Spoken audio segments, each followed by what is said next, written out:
መጽሐፍ ቅዱስ ሁሉ ሐዋርያት እንዳልሆኑ ሁሉ ነቢያት እንዳልሆኑ ሁሉ አስተማሪ እንዳልሆኑ ሁሉም ልሳን አይናገርም ሁሉም ደግሞ ልሳን አይተረጉሙም ብለዋል በቃ አለቀ አበደን ምንም ግርግር አያስፈልግም ቃል በቃል ሁሉ አይተረጉሙም ብሎ የተናገረበትን አመጣልሃል ሁሉም አይናገሩም ሁሉም አይተረጉሙም ብለዋል ጳውሎስ ስለዚህ ልሳን ስትናገር ማታውቀው ከሆነ ትክክለኛ ልሳን አይደለም እንዴ ስትናገር እንደውም አታውቀውም ይላል ጳውሎስ የምትናገረውን ልሳን አንተ ራስህ አታውቀውም ይላል ጳውሎስ መይት አሁን አነብልሃለሁ ጌታ ይባረክ እንኳን ጴንጤ ሆንኩኝ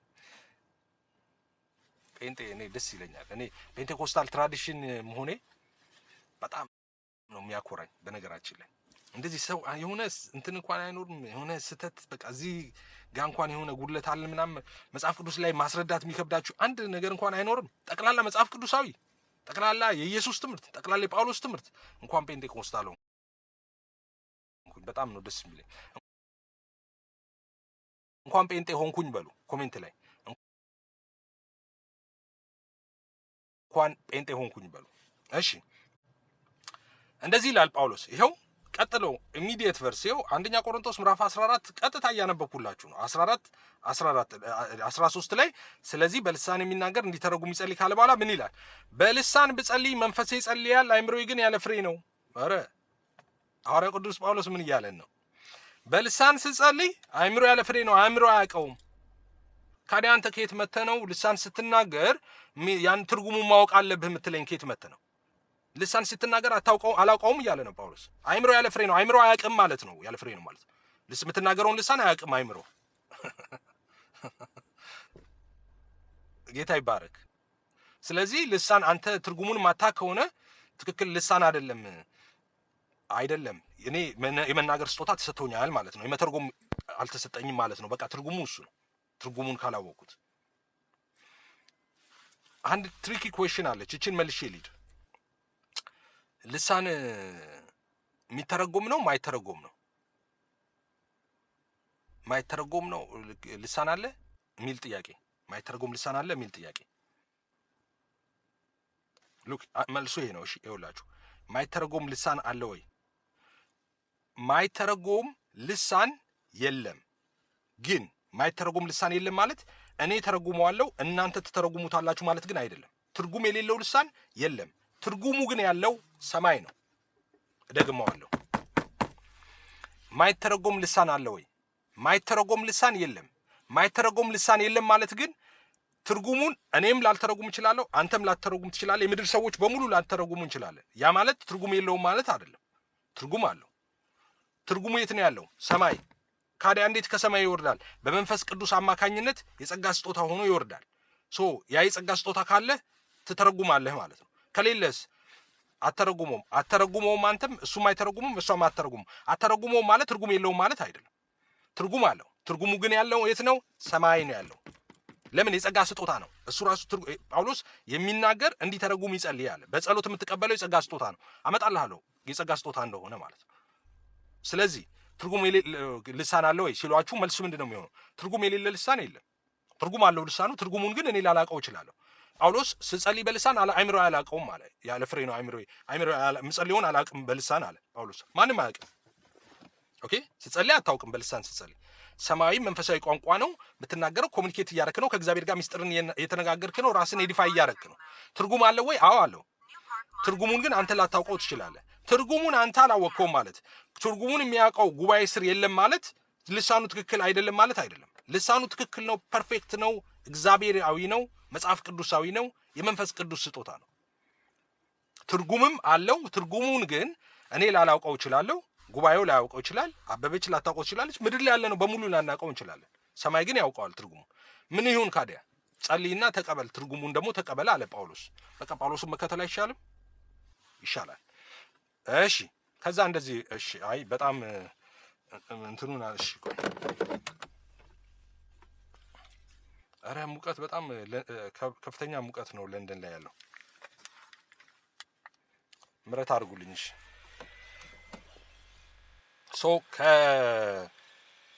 ከ15 ልቀጥል እንግዲህ ምንድነው በመንፈስ ጸልያለሁ በአይምሮም ደግሞ ጸልያለሁ በመንፈስ ዘምራለሁ በአይምሮም ደግሞ ዘምራለሁ አለ ኦኬ ሐዋርያው ቅዱስ ጳውሎስ ምን አለ በልሳን ብጸልይ መንፈሴ ይጸልያል አይምሮዬ ግን ያለ ፍሬ ነው ካለ በኋላ ምን ይላል? እንግዲህ ምንድነው አለና በመንፈስ ጸልያለሁ በአይምሮም ደግሞ ጸልያለሁ፣ በመንፈስ ዘምራለሁ በአይምሮም ደግሞ ዘምራለሁ። ስለዚህ ትርጉም ስጦታ የለህም። ኦኬ የትርጉም ስጦታ የለህም አይደል? የመተርጎም ስጦታ አልተሰጠህም። ኦኬ ሶዋት ባተረጉምም ትጸልያለህ፣ በተገለጠውም በአንደበት በቃላት ትጸልያለህ፣ በልሳንም ትጸልያለህ። ቆንጆ ነው። እንደዛ አድርግ እያለ ነው ጳውሎስ። እንደዛ አደርጋለሁ። እርሱም ጳውሎስም እንደዛ ነው የሚያደርገው። ትርጉሙን ስለማላቅ አልጸልይም አይበል ነውር ነው። ትርጉም ስለማታውቅ ማን ሲጀመር ትርጉም ማን ሰጠ? ትርጉም እኮ ላይሰጠም ይችላል። ሁሉ አይሰጠውም ትርጉም። ሁሉም ሰው የልሳን ትርጉም አይሰጠውም። የጸጋ ስጦታ ነው። አንዱ ነብይ ሁሉ ነብይ ነው እንዴ? አይደለም አይደል? አስነብብሃለሁ። ቆይ ሁሉ ነብይ እንዳልሆነ ሁሉ ሁሉም ልሳን አይናገርም፣ ሁሉ ሐዋርያ እንዳልሆነ ሁሉ ሁሉን ልሳን አይተረጉምም የሚልበትን አሳያለሁ። አሁን ይሄንን ክፍል እንጨርስ ብቻ። እሺ እንዲያማ ካልሆነ አለ። እሺ እንዲያማ ካልሆነ አንተ በመንፈስ ብትማርክ ባልተማሩ ስፍራ የተቀመጠው የምትለውን ካላወቀ እንዴት አድርጎ ለምስጋና አሜን ይላል ይላል። ኦኬ እንግዲህ ምንድነው? ቆይ እንዲያማ ካልሆነ ይልና አንተ በመንፈስ ብትማርክ ባልተማሩት ስፍራ የተቀመጠው የምትለውን ካላወቀ እንዴት አድርጎ ለምስጋና አሜን ይላል። ጉባኤ ስራውን ቁጭ ብዬ እኔ ሙሉ ወንጌል ቁጭ ብዬ ጉባኤ ላይ በልሳን ብጸልይ ትርጉሙን ካላወቀ አጠገብ ያለው ሰው አሜን አይልም። ምክንያቱም ምን እያልኩ እንደሆነ አልገባውም፣ አልተገለጠለትም። ምክንያቱም ስጦታ የለውም ወይም እኔ ስጦታ የለኝም፣ አልተረጉምኩለትም። ከዛስ እንደዚህ አለ ጳውሎስ። ስለዚህ አንተ በጣም ቀሽም ስራ ነው የሰራው ትክክል አይደለም ምናምን አለ እንዴ ጳውሎስ? ኖ ኖ ኖ ኖ ኖ እንደዚህ አለ ጳውሎስ። አንተማ አለ በመልካም ታመሰግናለህ። አንተማ ምን በመልካም ታመሰግናለህ በልሳን ስትጸልይ ማለት ነው። እሺ ሌላው ግን አይታነጽበትም። አሁን ለጓደኛ ማሰብ አለብህ ነው። አየህ አንተ በልሳን ብትጸልይ ጉባኤ ስራውን ቁጭ ብለህ በልሳን ብትጸልይ መልካም እኮ ነው የምታደርገው፣ ግን ሌላው አይታነጽበትም። ስለዚህ ሌላው የሚታነጽበትን ነገር ነው መፍጠር ያለብህ። ብቻህን ከጌታ ጋር ሆነ አንተ መጸለይ ትችላለህ። ኦኬ ትርጉም ከለ እሱን የሚልበትን መጣ። አንዳንዱን ነገር ያለ ቦታው ያለ ቁጥሩ ሳውራ እኔ ያልኩ ይመስላችኋል? ራሱ ጳውሎስ ነው የሚለው። እያነበብነው እንሂድ። እንደዚህ ይላል ሐዋርያ ቅዱስ ጳውሎስ ቁጥር 18 ላይ ይሄ ነገር ድምጽ አይረብሻችሁም አይደል? ድምጽ ይሰማል? ድምጽ አይረብሻችሁም አይደል?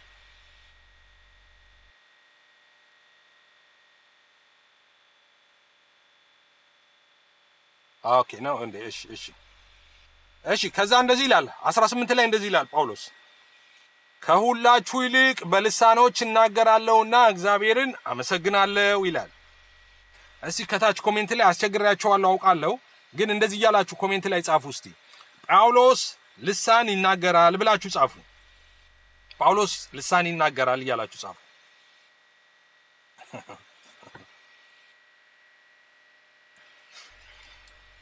ጌታ ኢየሱስ ይባረክ። ጳውሎስ ልሳን ይናገራል እያላችሁ ጻፉ። እንደዛ ብላችሁ ጻፉ ወንጌላውያን። ጳውሎስ ልሳን ይናገራል በሉ። ጳውሎስ ምን አለ? ከሁላችሁ ይልቅ አለ። ከሁሉም ይልቅ ነው ለዛውም ልሳን የሚናገረው ጳውሎስ። ምናልባት በቃ ዝም ብሎ 7-8 ሰዓት በልሳን ከጀመረ የሚያቆም ሰው አልነበረም ማለት። እሺ ከሁላችሁ ይልቅ በልሳኖች እናገራለሁና እግዚአብሔርን አመሰግናለሁ አለ ጳውሎስ። ከዛስ ነገር ግን አለ፣ አሁን ልብ በሉ፣ ነገር ግን ሌሎችን አስተምር ዘንድ በማህበር እልፍ ቃላት በልሳን ከምናገር ይልቅ 5 ቃላት በአይምሮዬ ልናገር እወዳለሁ አለ። ምን እያለ ነው ጳውሎስ? አሁን በጉባኤ መካከል ጋብዛችሁኝ መጥቼ እልፍ ቃላትን በልሳን ከምናገር ይልቅ በአይምሮዬ 5 ቃላት መናገር መርጣለሁ። ለምን? ሰው የሚታነጸው በዛ ነው። አሁን ባይተረጉም ከሆነ ጳውሎስ መድረክ ላይ ቆሞ 10 ሰዓት ሙሉ በልሳን ቢናገር ትርጉም ከሌለው ሰዎቹ ምንም ሊጠቀሙ አይችሉም። ስለዚህ ከዛ ይልቅ የተገለጠ ቃላትን ብነግራችሁ እናንተ ትታነጻላችሁ አለ። አሁን ከጉባኤ ጋር ያይዞ ነው ነገሩን የሚያወራው። ኦኬ ከዛስ እንደዚህ አለ፣ ወንድሞች ሆይ በአእምሮ ሕፃናት አትሁኑ፣ ለክፋት ነገር ሕፃናት ሁኑ እንጂ በአእምሮ የበሰሉ ሁኑ። ሌሎች ልሳኖች በሚናገሩ ሰዎች በሌላ አንደበት ለዚህ ሕዝብ እናገራቸዋለሁ እንዲህ ቢሆን አይሰሙኝም ይላል ብሎ ቅድም የነገርኳችሁ መግቢያ ላይ ይሄን የተጻፈበትን የክፍሉን ዓላማ ነው እዚህ ጋር ሪፍሌክት የሚያደርገው። እንዲህ ይላልና ማህበር ሁሉ አብረው ቢሰበሰቡ ሁሉም በልሳኖች ቢናገሩና ያልተማሩ ወይም የማያምኑ ሰዎች ቢገቡ አብደዋል አይሉም? ምን ይላል? አሁን ሙሉ ወንጌል ቤተክርስቲያን ሁሉም በልሳን ጮክ ብሎ እየጸለየ አንድ ያልተማረና ያላመነ ያልተማረ ማለት እርሻና ኑሮ ዘዴ ያልተማረ ማለት አይደለም። ስፒሪቹዋልን መንፈሳዊ ዓለም ማይረዳ ማለት ነው። እና ያላመነ ሰውና እነሱ ቢገቡ አሁን እነዚህ ሰዎች አብደዋል አይሉም ወይ ነው? ሁሉም በልሳን እንደዛ የሚሉ ሰዎች አልገጠሟቸውም? እብዶች ናቸው እንደሚሉ ሁሉ በልሳን ሲጸልይ አብደዋል ይሏቸዋል። ሁላችሁም በልሳን ብትጸልዩ ሳይተረጎም ሁሉም ልሳኑን ጮክ ብሎ ቢጸልይ ያልተማረ ሰው የማያምን ሰዎች ቢገቡ አብደዋል ነው የሚሏቸው አለ። ከዛስ ሁሉ ግን ትንቢት ቢናገሩ የማያምን ወይም ያልተማረ ሰው ቢገባ በሁሉ ይወቀሳል፣ በሁሉም ይመረመራል፣ በልቡም የተሰወረ ይገለጣል። እንዲሁም እግዚአብሔር በእውነት በመካከላቸው ነው ብሎ እየተናገረ በፊቱ ወድቆ ለእግዚአብሔር ይሰግዳል። ይህ ትንቢት ስትናገሩ ግን ቢደርስ እየሰማ ነው፣ ይመረመራል፣ ይገሰጻል። ጌታ ለሱ ያለው መልእክት ይደርሰዋል፣ ይሰማላ። ቋንቋ በተገለጠ ቋንቋ እየነገራችሁት። ኦኬ ሶ ቀጥሎ እንደዚህ ይላል። ሶ እየጨረስኩ ነው። እሺ ወደ ጥያቄና እንትኑ እንሄዳለን። ከዛስ እንደዚህ ይላል። እንግዲህ ወንድሞች ምንድነው በምትሰባሰቡበት ጊዜ ለአንዱ መዝሙር አለው፣ ትምህርት አለው፣ መግለጥ አለው፣ በልሳን መናገር አለው፣ መተርጎም አለው፣ ሁሉ ለማነጽ ይሁን ይላል። አየህ እዚህ ጋር አሁን ምንድነው ሐዋርያው ቅዱስ ጳውሎስ እያለ ያለው? በምትሰባሰቡበት ጊዜ አለ ለእያንዳንዱ መዝሙር አለው፣ ትምህርት አለው፣ መግለጥ አለው፣ ልሳን መናገር አለው፣ መተርጎም አለው፣ ሁሉ ለማነጽ ይሁን። ይሄ አሁን በቤተ ክርስቲያን ይሄንን ነው አንደኛ ቆሮንቶስ ምዕራፍ 12 ላይ በደንብ እዚህ ላይ እንትን ሰጥቶ ነው በሰፊው የሚገልጠው። ስለዚህ በምትሰባሰቡ ጊዜ ይውሉ አለ። በዚያው አጋጣሚ መዝሙር ዝማሬ እንትን ነው የሚሉ ሰዎች አሉ። መዝሙር የጸጋ ስጦታ ነው የሚሉ ሰዎች አሉ። አዎ የጸጋ ስጦታ ነው ሐዋርያው ቅዱስ ጳውሎስ እዚህ ጋር ይናገራል። እሺ ከዛ እንደዚህ ይላል። አሁን ስርዓቱ እንዴት መደረግ እንዳለበት ስርዓቱን ሊናገር ነው ሐዋርያው ቅዱስ ጳውሎስ። እንዴት መደረግ እንዳለበት ስርዓቱን ሊናገር ነው። አሁን ልብ ብላችሁ ስሙ። እንደዚህ ይላል። ከዛ በልሳን የሚናገር ቢኖር ሁለት ወይም ቢበዛ ሶስት ሆነው በተራቸው ይናገሩ፣ አንዱም ይተርጉም አለ። እሺ በልሳን የሚናገር ምን ይሁን? በልሳን የሚናገር ቢኖር ሁለት ወይም ቢበዛ ሶስት ሆነው በተራቸው ይናገሩ፣ አንዱም ይተርጉም ይላል። ከዛስ የሚተረጉም ባይኖርስ በጉባኤ መካከል ትርጉም የሚተረጉም ባይኖር ትንቢቱ ሐሰተኛ ነው? ልሳኑ ሐሰተኛ ነው? ውሸት ማይተረጉም ተርጓሚ ስላለና ስለሌለ አይደለም ልሳን እውነትና ውሸት የሚሆነው። ልሳን ሁልጊዜም ትክክል ነው በየትኛውም ስፍራ ማለት ነው። ኦኬ ስላልተተረጎመ ሐሰት ልሳን ነው የሚባል ነገር የለም። ሲጀመር ልሳንን ማን ተርጓሚ ያደረገ? ትርጉሙ የሚሰጠው ራሱ በጸጋ ስጦታ ነው። ስጦታው ከሌለ መተርጎምም አትችልም ልሳን። ስለዚህ ማይተረጎም ከሆነ ዝም ትላለህ? በጉባኤ ከሆነ አዎ፣ በጉባኤ መካከል ከሆነስ ብቻህንስ ከሆንክ ብቻህን ከሆንክ የሚለውን እኔ አልበል ራሱ ጳውሎስ ይንገራል። የሚተረጉም ባይኖር ግን በማህበር መካከል ዝም ይበልና ለራሱና ለእግዚአብሔር ይናገር። እስቲ እልል በሉ እስቲ ኮሜንት ላይ እልል እያላችሁ ጻፉ። ደስ ይለኛል። በቃ እንኳን ጴንጤ ሆንኩኝ ታውቃላችሁ። በጉባኤ መካከል ማይተረጎም ከሆነ ዝም በሉ፣ ልሳን አትናገሩ፣ እሱ ትክክለኛ ልሳን አይደለም ምናምን። ማን አለ? ቅጥፈት ነው ይሄ ውሸት። ሐዋርያው ቅዱስ ጳውሎስ ምንድን ነው ያለ? ማይተረጎም ከሆነ ምን በል አለ ጳውሎስ? እሱ ልሳን አይደለም አለ? እንዳትጸልይ አለ በልሳን ምን አለ? እደግመዋለሁ 3 ጊዜ ነው የምደግመው ይሄንን። የሚተረጉም ባይኖር ግን በማህበር መካከል ዝም ይበልና ለራሱና ለእግዚአብሔር ይናገር። እደግመዋለሁ። የሚተረጉም ባይኖር ግን በማህበር መካከል ዝም ይበልና ለራሱና ለእግዚአብሔር ይናገር። ልድገመው ለ3ኛ ጊዜ። የሚተረጉም ባይኖር ግን በማህበር መካከል ዝም ይበልና ለራሱና ለእግዚአብሔር ይናገር።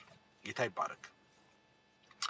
እሺ ከዛ በኋላ ነቢያትም ወይም 2-3 ሆነው ይናገሩ ብሎ ስለ ነቢያት ነው የሚገባው። ስለዚህ እንትን ልበለውና 12ን ብቻ ላንብብላችሁ። ይሄ አንደኛ ቆሮንቶስ ምዕራፍ 14 ነበር ሳነብላችሁ የነበረው። ለምን 12ን አናየም? አንደኛ ቆሮንቶስ ምዕራፍ 12 ላይ እሺ 12 ላይ እንደዚህ ይላል። 12 ከ4 ጀምሮ ላንብብላችሁ። የጸጋ ስጦታ ልዩ ልዩ ነው፣ መንፈስ ግን አንድ ነው። አገልግሎትም ልዩ ልዩ ነው፣ ጌታም አንድ ነው። እሺ አሰራርም ልዩ ልዩ ነው፣ ሁሉም በሁሉ የሚያደርግ እግዚአብሔር ግን አንድ ነው። ነገር ግን መንፈስ ቅዱስን መግለጥ ለእያንዳንዱ ጥቅም ይሰጠዋል። ለአንዱ ጥበብ መናገር በመንፈስ ይሰጠዋል። ለአንዱም በዚያው መንፈስ እውቀት መናገር ይሰጠዋል። ለአንዱም በዛው መንፈስ እምነት፣ ለአንዱም በዛው መንፈስ የመፈወስ ስጦታ፣ ለአንዱም ታምራት ማድረግ፣ ለአንዱም ትንቢት መናገር፣ ለአንዱም መናፍስ መለየት፣ ለአንዱም በልዩ አይነት ልሳናት መናገር፣ ለአንዱስ በልሳን የተነገረውን መተርጎም ይሰጠዋል። እሺ ይህን ሁሉ ያ አንዱ መንፈስ እንደሚፈቅድ ለእያንዳንዱ ለብቻው እያካፈለ ያደርጋል። አካል አንድ እንደሆነ ብዙ ብልቶችም እንዳሉት፣ ነገር ግን የአካል ብልቶች ሁሉ ብዙዎች ሳሉ አንድ አካል እንደሆኑ ክርስቶስ ደግሞ እንዲሁ ነው ይላል። ከዛ ወረድ ብዬ ደግሞ ላንብብላችሁ ቁጥር 27 ላይ እናንተ የክርስቶስ አካል ናችሁ፣ እያንዳንዳችሁም ብልቶች ናችሁ አለ። አሁን በደንብ ስሙ። እግዚአብሔር በቤተ ክርስቲያን አለ። እግዚአብሔር በቤተ ክርስቲያን። እሺ አንዳንዶቹን አስቀድሞ ሐዋርያትን፣ ሁለተኛም ነቢያትን፣ ሶስተኛም አስተማሪዎችም፣ ቀጥሎም ታምራት ማድረግን፣ ቀጥሎም የመፈወስ ስጦታን፣ እርዳታንም፣ አገዛዝንም፣ የልዩ ልዩ አይነት ልሳናትንም አድርጓል። እሺ ከዛስ ሁሉ ሐዋርያት ናቸውን ይላል? አይደሉም ነው። ሁሉ ነቢያት ናቸውን ነው? አይደሉም ነው። ሁሉስ አስተማሪዎች ናቸውን? አይደሉም ነው። ሁሉስ ታምራትን ይሰራሉን? አይደሉም ነው።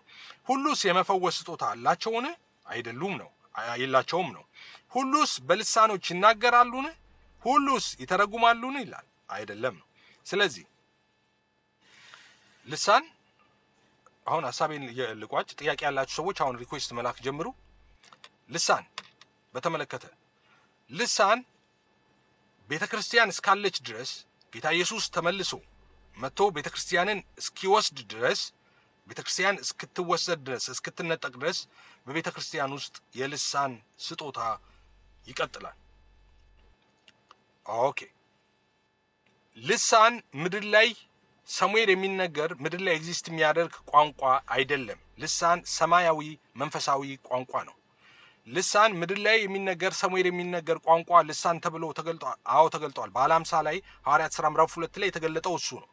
እሱ ልሳን አይደለም። ለአዲስ ኪዳን ቤተክርስቲያን አሁን እንዳነበብኩላችሁ አንደኛ ቆሮንቶስ ምዕራፍ 12 እና 14 ላይ ያለው ለቤተክርስቲያን የጸጋ ስጦታ ተደርጎ በመንፈስ ቅዱስ አማካኝነት የሚሰጠው የልሳን ስጦታ ያና ያ አንድ አይደለም። ልዩነቱን አሳይቻችኋለሁ። ፈጽሞ የሚገናኝ አይደለም። የሐዋርያት ሥራ ምዕራፍ 2 አይነት ልሳኖች በዚህ ዘመን ሊሆኑ ይችላሉ። መንፈስ ቅዱስ የወደደውን በወደደ ሰዓት ያደርጋል። በብሉይ ኪዳንም በአዲስ ኪዳንም እንደዛ ያደርግ ነበር። በሰዎች ሕይወት ውስጥ ይመጣና መንፈስ ቅዱስ የወደደውን ያደርግ ነበር። ለሆነ ነገር ለሆነ ሚሽን ማለት ነው። ለወንጌል ስራ ሊሆን ይችላል። ለሆነ ድንቅና ታምራትን ለማጽናት ለሆነ ብቻ ሰዎች ላይ ይመጣ ነበር። በብሉይ ኪዳንም በአዲስ ኪዳንም እንዴት ትመጣለህ ከየት ትመጣለህ አይልም። ምናልባት ነገ ሄደ አንተ ጣሊያን ሄደ ምናልባት ጣሊያንኛ ተሰጥቶ እንደነ ጴጥሮስ የእግዚአብሔርን ታላቅ ነገር ልትናገርበት ትችላለህ። ለቤተ ክርስቲያን የጸጋ ስጦታ ተደርጎ የተሰጠው ልሳን ግን እሱ አይደለም። ያ የተለያየ ነው። እሱን አይተናል ንጽጽር አድርገን ማለት ነው። ስለዚህ ልሳን በዚህ ዘመንም በቤተ ክርስቲያን የጸጋ ስጦታው አለ። ልሳን ሁሉ ይናገራሉን እንዳለው ጳውሎስ ሁሉ አይናገርም። ሁሉ ይተረጉማሉ እንዳለው ሁሉ አይተረጉሙም። አንዳንድ ሰዎች የሚናገሩት ነገር አለ ትክክል ያልሆነ ነገር። ለምሳሌ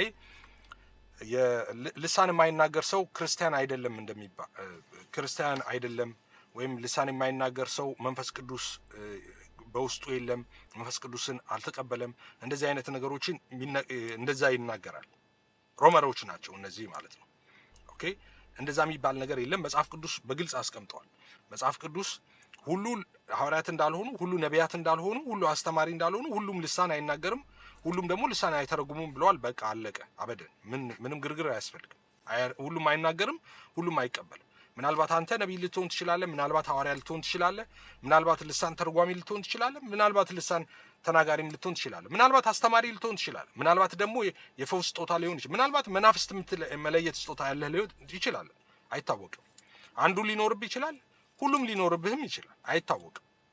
ግን ሁሉም ልሳን ይናገራል። ክርስቲያን ሁሉ ልሳን ይናገራል። ክርስቲያን ሁሉ ልሳን ተርጉማል። ክርስቲያን ሁሉ እንደዛ የሚባል ነገር ግን የለም። መጽሐፍ ቅዱሳዊ አይደለም። አብያተ ክርስቲያናትም እንደዛ ብለው አያምኑም፣ እንደዛ ብለው አያስተምሩም። እና ይሄ ጥያቄና መልስ ስለሆነ የትምህርት ጊዜ ስላልሆነ ጥያቄዎቻችሁን እቀበላለሁ። ማንኛውንም አይነት ጥያቄ በልሳንን በተመለከተ ማቅረብ ትችላላችሁ ማለት ነው። ጌታ ኢየሱስ ይባርካችሁ። እሺ አሁን እንትኖች ሞዴሬተሮች ገስት አስገቡልኝ። እሺ ሞዴሬተሮች አላችሁ አይደል? ቤኪዬ ገስት አስገቡልኝ። እሺ ኤልሻዳይ ቆይ እንትን ልበል በቀደም ለታ ሞድ እንትኖችን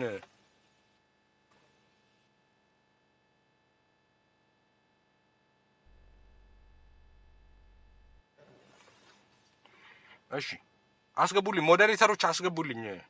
አዎ ፉል አክሰስ የለውም እንዴ ቤኪ?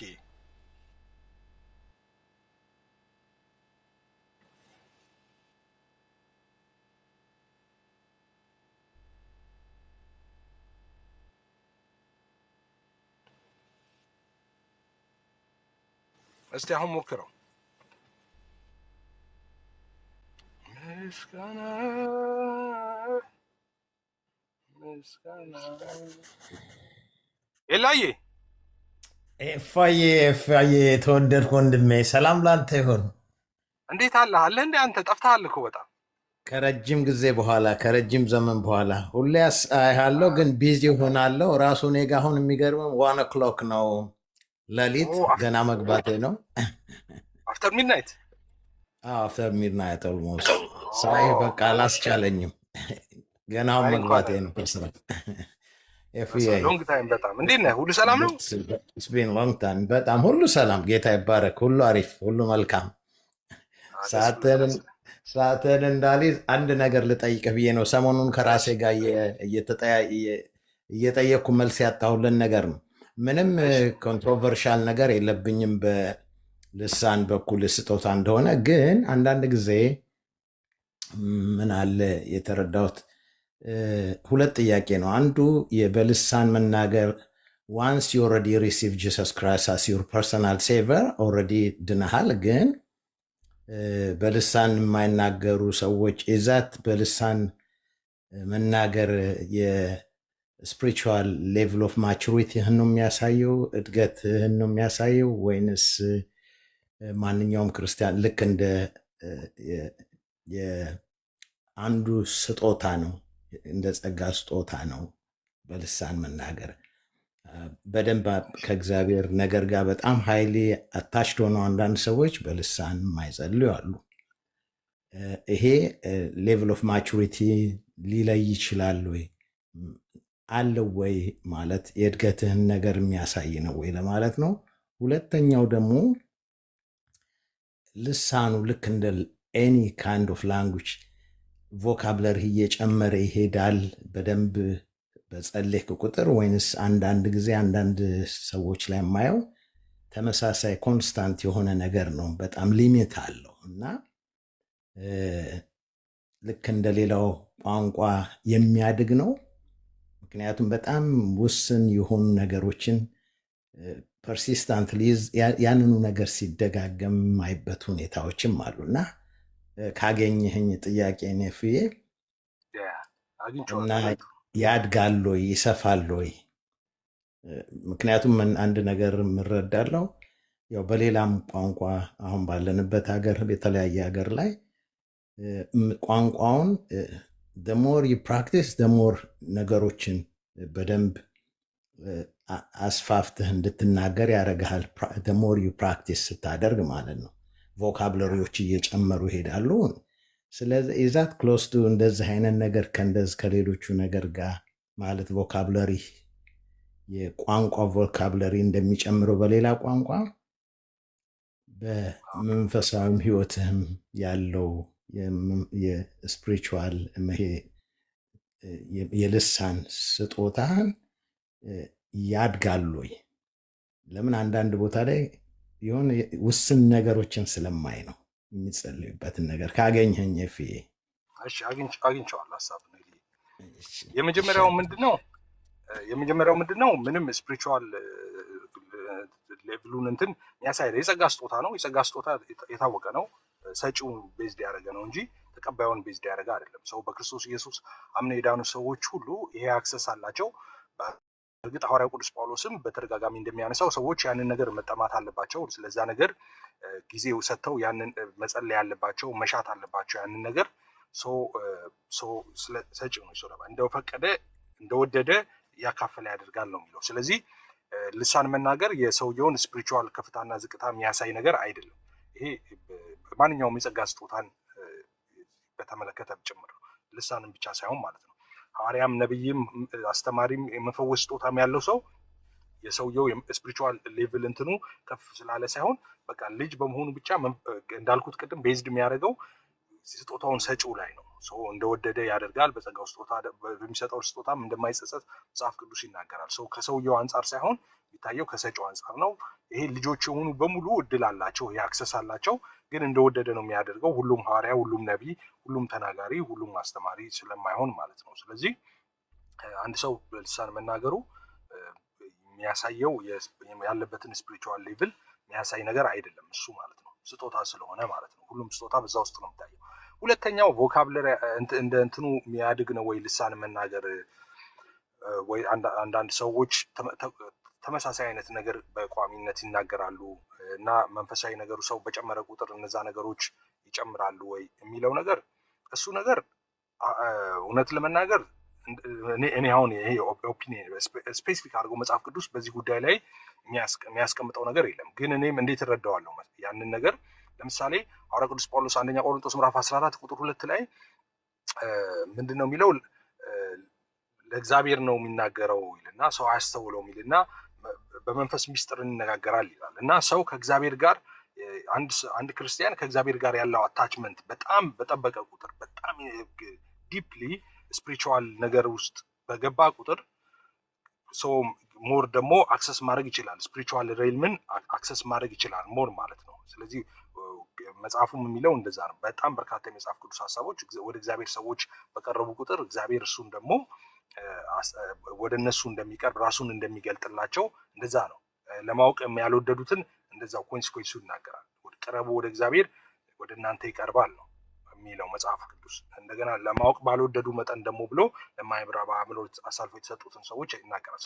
ሰው ወደ እግዚአብሔር ለመቅረብ በወደደ ቁጥር ሞር ወደ እግዚአብሔር በተጠጋ ቁጥር ሞር ስፒሪቹዋል ሬል አክሰስ ማድረግ ይችላል ከእግዚአብሔር ጋር ባለው ቁርኝት ማለት ነው።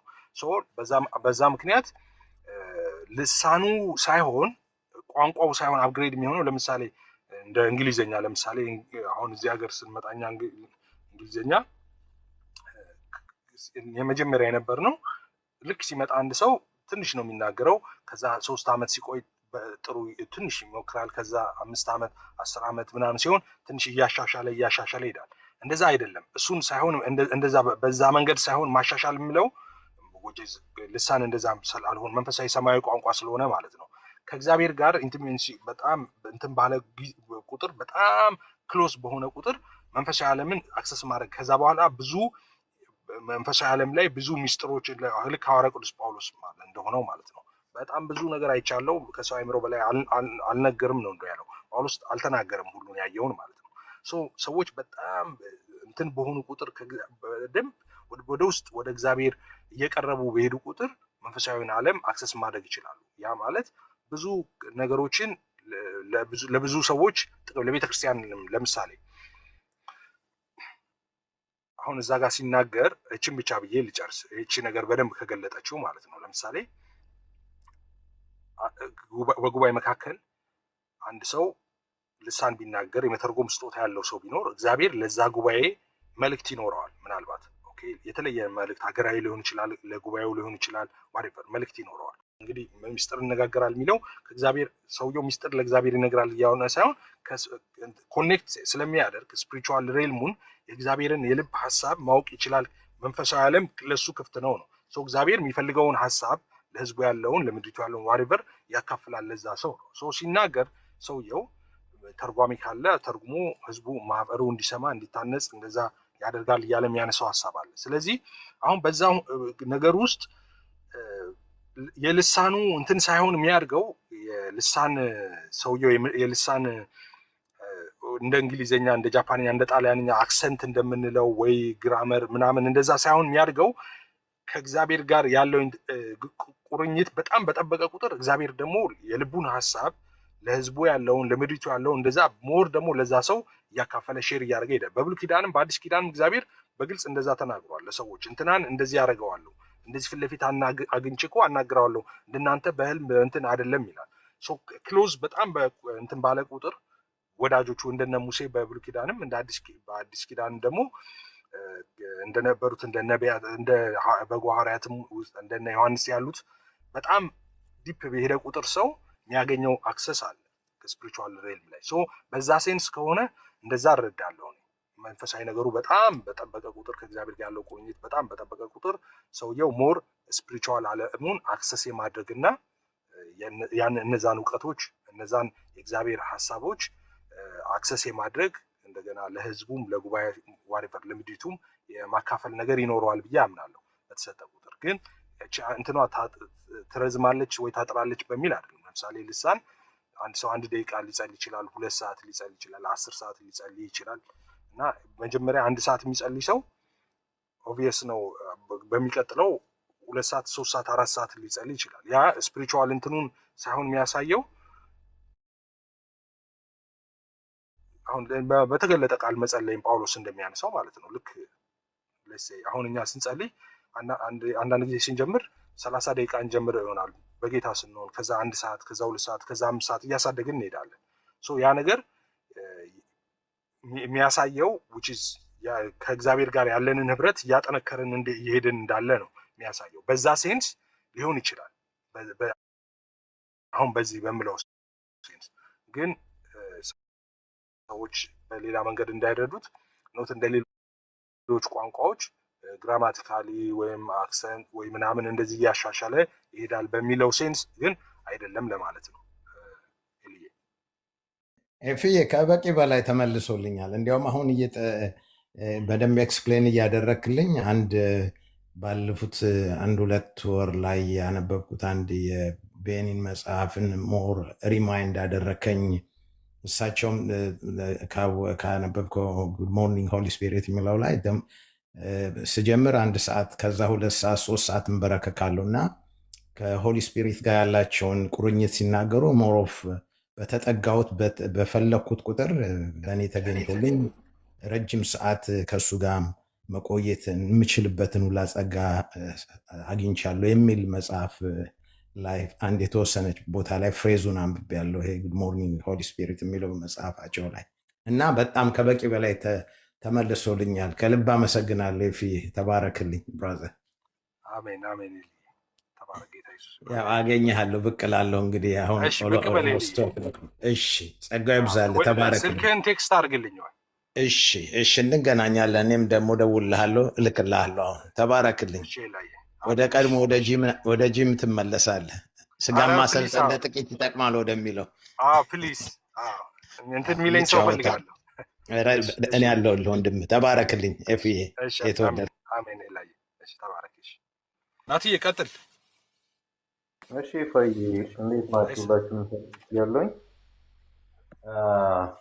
2 ጥያቄ ነበረኝ። አንደኛውን ቅድም ወንድሜ ጠይቆታል፣ አንተም መልሰህልኛል። ልሳን እየጨመረ የሚሄድ ነው ወይ የሚለውን ነበረ አንደኛ ለመጠየቅ የፈለኩት፣ እሱ ተመልሶልኛል። ሁለተኛው ጥያቄ ግን አሁን ላይ ኬት ያመጣ ነው ወይም ደግሞ ቸርቾች ላይ አብዛኛ ጊዜ እንደምንሰማቸው የሆነ ልሳን በጣም ነው መድረክ ላይ አብሶ እንትን እየተባለ ያለው እና ማለት ጳውሎስ እንደዛ ካለ ኬት ያመጣ ነው ኬትስ የተማርነው ነው አሁን ላይ እንትን እያለን እያንጸባረቅን ያለ ነው። ኢቨን የሆነ ጸሎት ራሱ የጸሎት ርዕስ ተሰጥቶ እንኳን ያንን ጸሎት መጸለይ እስከማትችል ድረስ ነው እዛ መድረክ ላይ ያለው ሰውዬ በልሳን እንትን የሚለው የሚናገረው እዛ ጉባኤው በተሰበሰበበት ማለት ነው። ያንን ነገር አብዛኛው ቸርች ላይ ነው ኬት ያመጣ ነው ነገር ነው የሚል ጥያቄ ስለፈጠረብኝ ነው።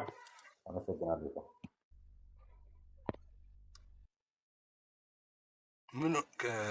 ምኑ ነው ከየት የመጣ ነው ጥያቄ ፈጠረ ማለት አሁን የሆነ ቸርች ውስጥ ገብተን የሆነ የጸሎት ርዕስ ይሰጣል አይደለ? የጸሎት ርዕስ ተሰጥቶ ያ የጸሎት ርዕስ እየሄደበት ባለው ሁኔታ ላይ መድረክ ላይ ያለው ሰውዬ ወይም ደግሞ የሚመራው ሰው በልሳን ነው የሚናገረው። እዛ ጋር የጸሎት ርዕስ እዚህ ጋር ተሰጥቷል፣ እዛ ጋር ግን እሱ በልሳን ነው ጮክ ብሎ ማይክ ይዞ የሚናገረው እና ያ አንደኛ አግባብ ነው ወይ? ሁለተኛ ደግሞ በጉባኤ መሀል ስለሚል ማለት ነው የሚተረጉም ከሌለ ለእግዚአብሔርና ለራሱ ጸጥ ብሎ እንትን ይበል ስላለ ማለት ነው። ያ አግባብ ነው ወይስ ደግሞ ኬት ያመጣነው ነገር ነው የሚለው ነው? አይ ቃሉ እንደሚለው ሐዋርያ ቅዱስ ጳውሎስ በጉባኤ መካከል ተርጓሚ ከሌለ ለራሱ ብቻ ይናገር ነው የሚለው እና በጉባኤ መካከል ሳይተረጎም እንደዛ መናገሩ ትክክል አይደለም። እሱ ትክክል አይደለም ነው። አሁን ተርጓሚ የግድ ያስፈልጋል። ግን ምን አለ መሰል አንዳንድ ነገሮች አሉ። አሁን በቤተ ክርስቲያን እኔ አሁን ኤክስፒሪየንሴን ነው የምነግርህ። ኦኬ አንዳንድ ጊዜ ሰዎች ትርጉሙን ሳያውቁት ራሱ ትርጉሙን ሁሉ የሚናገሩ ትርጉም እንደሆነ ሳያውቁ ሁሉ ትርጉም የሚናገሩበት ጊዜ አለ። አንዳንድ ሰዎች ያ ማለት ትርጉሙ ራሱ ኖሯቸው እነሱ ሰዎቹ ራሱ ሳያውቁ ልሳን እየተናገሩ ልሳኑን እንደገና ተርጉሞ የሚናገሩ ሰዎች አሉ። እኔ እንደዛ በኤክስፒሪየንስ የገጠመኝ ጊዜ አለ። አንዳንዱ ደግሞ ከጉባኤ መካከል ትርጉሙን የልሳኑን ትርጉም የሚናገርበት ጊዜ አለ። አሁን እነዚህን አይደንቲፋይ ማድረግ ነው አሁን ችግር እየሆነ ያለው ማለት ነው። ማን ትርጉሙን እየተናገረ ነው? ገብተዋል። ትክክል። ለዛኛው ለሚነገረው ልሳን ትርጉም ማን እየተናገረ ነው፣ ማን እየተናገረ አይደለም ትርጉሙን እንደዚህ የሚሉ ሰዎች በፊት ነበሩ። እኔ ልጆኜ በኋላ ነው ብዙ ያላየሁት እንጂ ቸርች ውስጥ ትንቢት ሁሉ ሲመጣ የሚጽፉ ነበር። ሽማግሌዎች ይመዘግቡ ነበር እየሄዱ ትንቢት ሲመጣ። በነገራችን ላይ ሰውየውን ሄደው ይመዘግባሉ፣ ትንቢቱን ይመዘግባሉ፣ የተናገረውን ነብዩ ምናምን መጽሐፍ ቅዱስ ላይ ነው ያ። በነገራችን ላይ ልሳን ሲነገር እንደዚህ ሲተረጎም ሌላው ደርቦ ሲናገር ሄደው ያስቆሙ ነበረ ምናምን እንደዚህ አይነት ነገር ነበረ እና በኋላ ላይ ግን ትንሽ ድብልቅልቅ ያለ ነገር አለ። የስርዓት እንትን ጥያቄ ሊነሳ የሚችልበት ሁኔታ ውስጥ እንደገባን ይታወቃል። እነሱ ነገሮች መስተካከል አለባቸው። ትክክል። ጳውሎስም ያንን ደብዳቤ ለዛች ቤተክርስቲያን ሲጽፍ እንደዛ የጸጋ አጠቃቀም የጸጋ ስጦታ አጠቃቀም ችግር ስለነበረ ነው እና ዛሬም በእኛ ቤተክርስቲያን ውስጥ አንዳንድ በልማድ የሚደረጉ ግን መጽሐፍ ቅዱሳዊ ያልሆኑ ነገሮች አሉ። በጉባኤ መካከል ልሳን የሚተረጉም ከሌለ ለራስህ ጸልይ ነው፣ ለራስህ ጸልይ ተብሏል። ይሄንንም እንደዛ የሚሉ ሰዎች እንትኑን ይለጥጡታል። በዛ ጽንፍና በዚህ ጽንፍ እንትን ማለት አያስፈልግም። በልኩም ማድረግ አለበት። ሐዋርያ ቅዱስ ጳውሎስ ቅድም ስናይ እንደነበረው ለራሱና ለእግዚአብሔር ብሏል። ከእግዚአብሔር ጋር ተነጋገር ራስህ። በቃ ጮክ ብለህ ግን ትርጉም በሌለው ነገር አትረብሽ ነው። ማይተረጉም ከሆነ በተገለጠ ቃል ተናገር፣ የሚተረጉም ከሆነ ግን ጥሩ ነው በለው ነው። እንደዛ ነው መጽሐፉ የሚለው።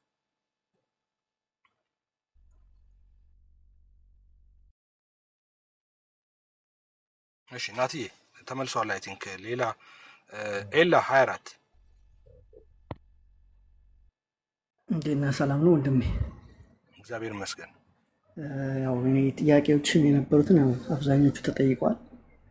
ግን ለራሱ ይናገር ሲል በውስጡ ይጸልይ ነው ድምፅ ሳይወጣ ጉባኤ ውስጥ? የመጀመሪያው ጥያቄ በድምፅ ሳይሆን ሳትረብሽ፣ ሌላውን ሳትረብሽ ጸልይ ነው። ቀስ ብለህ ጸልይ ነው?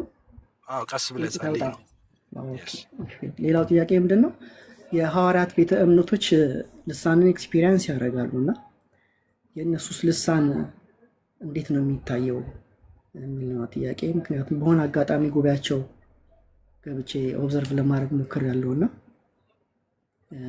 ኤክስፒሪየንስ ያደርጋሉ ልሳን እና ያው አይ ቲንክ ከድህነትን ጋር የሚያገናኙታል ይመስለኛል። የፋይናል እንትናቸው ጋር መዳኛ መገለጫው ነው ብሎም ያምናሉ። ካልተሳሳትኩ ታርመኛል። እና የእነሱ ልሳን እንዴት ነው የሚታየው የሚለው ጥያቄ። ቴንክ ዩ። ያው አጭርና ግልጽ ነው። እነሱ ልሳን ብቻ አይደለም። እነሱ ኢየሱስ ይላሉ፣ እነሱ አብ ይላሉ፣ እነሱ መንፈስ ቅዱስ ይላሉ።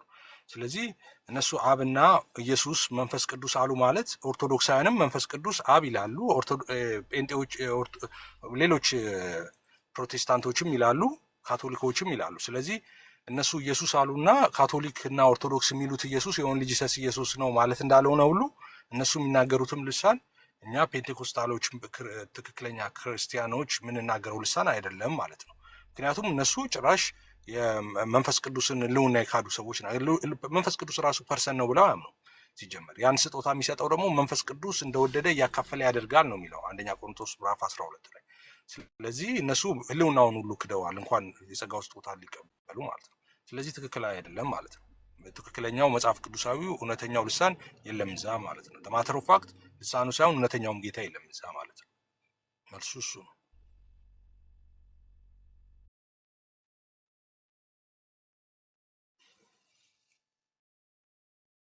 እሺ ተመለሰ። ቴንክ ዩ አመሰግናለሁ። ተመልሶ እሺ እሺ እሺ ደሜ ኤፍዬ ወንድሜ እንዴት ነው? እንዴት ነህ ደሜ? አማን ነው። እግዚአብሔር ይባረክ። ሰላም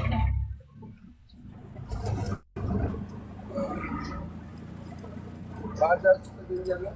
እንዴት ነው? ሰላም ነው አለሁልህ ደምዬ። እንዴት ነህ? አይሰማም? ጫጫታ አለ ደሜ። ይሰማል?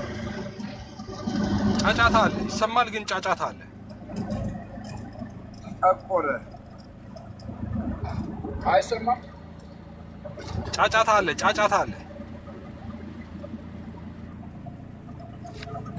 ይሰማል? ደሜ እንትን ላይ ነው ያለው። ጫጫታ በጣም ጫጫታ አለ ደሜ ያለበት ማለት። እሺ ጥያቄ ያላችሁ የገባችሁ ጥያቄ ማቅረብ ትችላላችሁ። ሙሌ ሰላም ነው? እንዴት ነህ? አለው እግዚአብሔር ይመስገን። እንዴት ነው? አሉ ብራዘር፣ የሆነ ልጠይቅ ብዬ እኮ እንዴት ነው ትክክለኛ ልሳንን ማወቅ የሚቻለው? አሁን በዚህ ዘመን ሰዎች በጣም ይሸውዳሉ ምናምን ነገር፣ እንዴት ነው መለየት የሚቻለው? ይህን ነገር ሰዎች በጣም ተመሳሳይ ሸምድዶ ምናምን ሁሌ ተመሳሳይ የሚያወራል። አዲስ ቋንቋ እንደሆነ መጽሐፍ ቅዱስ ያወራል፣ ግን በየቀኑ የሆነ ሸምድዶ አንድ አይነት የምናገር አይነት የሆነ ያን ነገር በምንድነው እንዴት ነው መለየት የሚቻለው? ከእግዚአብሔር የተሰጠ ልሳን ይሁን ሰዎች ፈጥሮ ቦታው ላይ ያለውን ነገር ለማሳመንና ያችን ጊዜ ለማለፍ የሚጠቀሙትን ከየት መምቶ ቋንቋው ማንም ማያውቅ ስለሆነ እንዴት ማን ነው ይህን ቋንቋ ማወቅ የሚችለው ብለውን ነገር ልጠይቅ ብዬ ነው። ኦኬ ብዙ ፌክ የሚናገሩ አሉ። ያው ትክክል ነው፣ እውነት ነው። እና እነሱን እንዴት ማወቅ ይቻላል ከእውነተኛው ልሳን?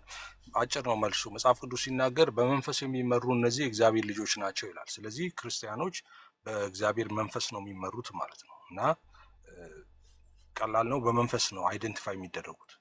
ስለዚህ በመንፈስ አይደንቲፋይ መድረግ ማትችል ከሆነ ስለዚህ ጌታን መቀበል አለብህ ማለት ነው። ጌታን መቀበል አለብህ። ጌታን ከተቀበልክ ደግሞ ያ በውስጥ ላለው ለቤዛ ቀን የታተምክበት ቅዱስ የእግዚአብሔር መንፈስ በውስጥ አክቲቭሊ እንዲሰራ ኦኬ፣ እንደዚህ አይነት ነገሮችን ሴንስ ለዛ ነው ጥቅሙ። እንትን ሴንስ እንድታደርግ ቦታ መስጠት አለብህ፣ ሰሜት ማድረግ አለብህ፣ አክሰስ እንዲያገኝ ማድረግ አለብህ። ከዛ እውነተኛውን ከውሸተኛው የከበረውን ከተዋረደው የምትለይበትን ያንን ነገር ኦልሬዲ አለ፣ ትቀበላለህ አለልም። በጌታ ከሆንክ ኦልሬዲ ውስጥ አለ። በጌታ ካልሆንክ ግን በጌታ መሆን ይጠበቅብሃል። መንፈስ ቅዱስ እንዴት መሰለ በእኛ ህይወት ውስጥ የሚሰራው እንደዛ ነው። አብሶሉት እንትን የመጨረሻው መልሱ እሱ ነው። እሺ ምንም እንትን የለው። በቃ በመንፈስ ነው የምትለየው ማለት ነው። እሱን ለመለያት ጸጋ አያስፈልግም ወይ ነው የኔ ጥያቄ። እሱን ራሱ የመለየት አያስፈልግም። አያስፈልግም። በእግዚአብሔር መንፈስ የሚመሩ እነዚህ እግዚአብሔር ልጆች ናቸው ነው የሚለው። የእግዚአብሔር ልጅ ከሆንክ በቃ የእግዚአብሔር ልጅ ነህ፣ መንፈስ ቅዱስ በውስጥ አለ። ስለዚህ መለየት አለብህ። ምንም የጸጋ ስጦታ አያስፈልገውም። የእግዚአብሔር ልጅ መሆን ብቻ ነው በቂ። በመንፈስ የሚመሩት ያለው መንፈስ ቅዱስ ጋይድ የሚያደርጋቸው ሊድ የሚያደርጋቸው ሰዎች በጌታ የሆኑ የእግዚአብሔር ልጅ የሆኑትን ነው እንጂ የጸጋ ስጦታ ያላቸውን ሰዎች አይደለም። መንፈስ ቅዱስ እንዴት መሰለ በህይወታችን የሚሰራው? አሁን በጌታ ከሆንክ መንፈስ ቅዱስ አለ፣ በውስጥ አለ መንፈስ ቅዱስ። ካዲያ በውስጤ መንፈስ ቅዱስ ካለ ለምንድን ነው መንፈስ ቅዱስ ጋይድ ማያደርገኝ? ለምንድን ነው መንፈስ ቅዱስ ድምፁን የማያሰማኝ? ለምንድን ነው እንደዚህ አይነት ጥያቄዎች ካሉብህ መንፈስ ቅዱስ በህይወታችን ውስጥ እንዴት እንደሚሰራ ልንገርህ። ለምሳሌ አሁን ወደ ቤትህ ስትሄድ ብዙዎቹ መንፈስ ቅዱስ በውስጣቸው ስለመኖሩም ከዛ የተነሳ ጥርጣሬ ውስጥ ይገባሉ። አሁን ቤት ስትሄድና አንተ መኝታ ቤት ስትገባ ጨለማ ነው አይደል? መኝታ ቤት ማለት ነው። ሰነፍ ካልሆንክ መብራት አብርተህ ካልሄድክ በስተቀር ማለት ነው ጨለማ ነው። ስለዚህ ስትከፍት መኝታ ቤት ጨለማ ነው ማለት መብራት የለም ማለት ነው እንዴ? አለ፣ መብራት አለ። ካዲያ ለምንድን ነው ጨለማ የሆነው? ኢንስቶል ተደርጓል ሲስተሙ በሙሉ ማለት ነው። ግን ስዊች አለ። ሄደህ ኦን እና ኦፍ ማድረግ ያለብህ ስዊች አለ። ሄደህ ስዊቹን ኦን ስታደርገው ማብራት ማጥፊያው ማለት ነው ማብራት ይበራል። ልክ እንደዛ መንፈስ ቅዱስን በውስጣችን በህይወታችን እንደዛ ነው። ኦኬ ክርስቲያኖች በሙሉ መንፈስ ቅዱስን ተቀብለዋል። ነገር ግን መንፈስ ቅዱስ በውስጣቸው አክቲቭሊ እንዲሰራ እነሱ ራሳቸውን ለመንፈስ ቅዱስ ማስገዛት አለባቸው። ኦኬ ሰሚት ማድረግ አለባቸው። ለዛ ነው ቅዱሱን ለቤዛ ቀን የታተማችሁበትን ቅዱሱን እግዚአብሔር መንፈስ አታሳዝኑት የሚለው። በምን ያዝናል ካልክ ሰዎች በኃጢአት ምክንያት በኃጢአት ምልልስ በኃጢአት ህይወት ሲኖሩ እሱን አለመታዘዝ ድምፁን ባለመታዘዝ በኃጢአት ህይወት ምልልሱ ስትኖር እግዚአብሔር የማይከብርበትን የህይወት ምልልስ ስታደርግ እግዚአብሔርን ለማወቅ በመንፈሳዊ ህይወት ለማደግ ራስን ባላማጠንክ ባላስገዛ ቁጥር እንደዛ ባረክ ቁጥር መንፈስ ቅዱስን ባልታዘዝ ቁጥር በህይወት አክቲቭሊ እሱ ተገልጦ መስራት ያቆማል። ሶ የዛን ጊዜ ጠላት ይጫወትብሃል ማለት ነው። ልክ እንደ ሆቴል በር በውስጥም በውጭም የምትከፈት ትሆናለህ በጠላት ማለት ነው። ግን እንዳልኩ ለዛ ለቤዛ ቀን የታተምክበት መንፈስ ራስን ስታስገዛ እንደ አንድ ክርስቲያን ምልልስህ እንደዛ ሲሆን ህይወትህ እንደዛ ሲሆን መንፈስ ቅዱስ በህይወትህ አክቲቭሊ እየሰራ ይመጣል ማለት ነው። ሶ የእሱን ድምፅ መስማት ትጀምራለህ። የእሱን ምሪት መስማት ትጀምራለህ። እንደዛ ነው የሚሆነው። በህይወትህ አክቲቭሊ ተገልጦ እንደሱ ስራውን የሚሰራው በዛ ሁኔታ ነው። አካሄድ አለው፣ አሰራር አለው። ሶ በምን እንለያለን? ምንም ሌላ መለያ የለውም። ምንም እስክሪፕቶና ወረቀት ይዘህ ሪከርድ አድርገህ እንትን እያልክ አትለይም። በመንፈስ ነው የምትለየው። በዚህ ዘመን መንፈሳዊ ነገር እንደዛ ሞኝነት እየሆነ መጥተዋል አንዳንድ ሰዎች ላይ ማለት ነው። የወረቀት ሰዎች ሆነናል። ፊደል ላይ ሆነዋል እንትናችን ማለት ነው። እና ሞኝነት ሆነዋል አንዳንድ ጊዜ መንፈስ ቅዱስ መጽሐፍ ቅዱስ የሆነ ሰው ተምሮ የሆነ ነገር መጽሐፍ ቅዱስ አንተ መጽሐፍ ቅዱስ በምን አወቅ? አይ መንፈስ ቅዱስ ነገረኝ ምናምን የሚል ሰምተህ ታውቃለህ? እዚህ ሶሻል ሚዲያ ላይ መንፈስ ቅዱስ አበራልኝ መንፈስ ቅዱስ አብራራልኝ ምናምን የሚል ሰው የለም። ለምን? ስለሚሳቅበት እኮ ነው እንደዛ የሚለው ማለት ነው። መንፈስ ቅዱስ የቃሉን ፍቺ ስላላበራለት እኮ አይደለም፣ ስለሚሳቅበት። ለምን? እነሱ እነ አትናቴዎስ እነ ፖሊካርፕ እነ ዮሐንስ አፈወርቅ ምናምን ናቸው። ለነሱ ከመንፈስ ቅዱስ በላይ ከአምላክ በላይ ስለሆኑ እነሱ ማለት ነው። እነሱን ነው ሜንሽን ብታደርግ አዋቂ የምትባለው። ነገር ግን ሁሉም ከመንፈስ ቅዱስ አንጻር ሁሉም ማለት ነው ሁሉም ኢምንቶች ናቸው። አይሴድ ሁሉም የምልህ ጳውሎስና ጴጥሮስ እና ምናምንም ጨምር እንኳን እነዚህ የቸርች ፋዘርስ የምትላቸው ምናምን 6 ተናግረው 5 የሚሳሳቱ ምናምን ሳይሆን ዋና እነ በጎ ሐዋርያት ጭምር ኢምንቶች ናቸው በመንፈስ ቅዱስ ስታንዳርድ ስታያቸው ማለት ነው። መንፈስ ቅዱስ አምላክ ነው፣ ፍጹም የሆነ አምላክ ማለት ነው። ስለዚህ ልጆችሽ ከእግዚአብሔር የተማሩ ይሆናሉ ነው የተባለው። እግዚአብሔር ያስተማረው ይበልጣል። በኢየሱስም ሲናገር አብ ካልሳበቀ ወደ እኔ የሚመጣ የለም ከአብ የሰማ የተማረ ይላል። አብ አስተማሪ ነው። የእሱ ትምህርት ይበልጣል። እሱ ያስተማረው ሰው አይወድቅም። እሱ ያስተማረው እውቀት ይታወቃል። ይሄ ሄደህ እንትን ኮሌጅ እና እንትን ሄደህ ስነ መለኮት 3 ዓመት 4 ዓመት 5 ዓመት 6 ዓመት 7 ዓመት የምታስረዳው እሱ አይደለም አለ። ከዛ የተሻለ አለ። እነ ጴጥሮስን ለምን ስለ ጌታ ተናገራችሁ ተብለው ተደብድበው እስር ቤት ተወረወሩ እነ ጴጥሮስ እና ወጡና በማግስቱ አስወጣቸውና ማስጠንቀቂያ ሊሰጧቸው ፈለጉ እነ ጴጥሮስን።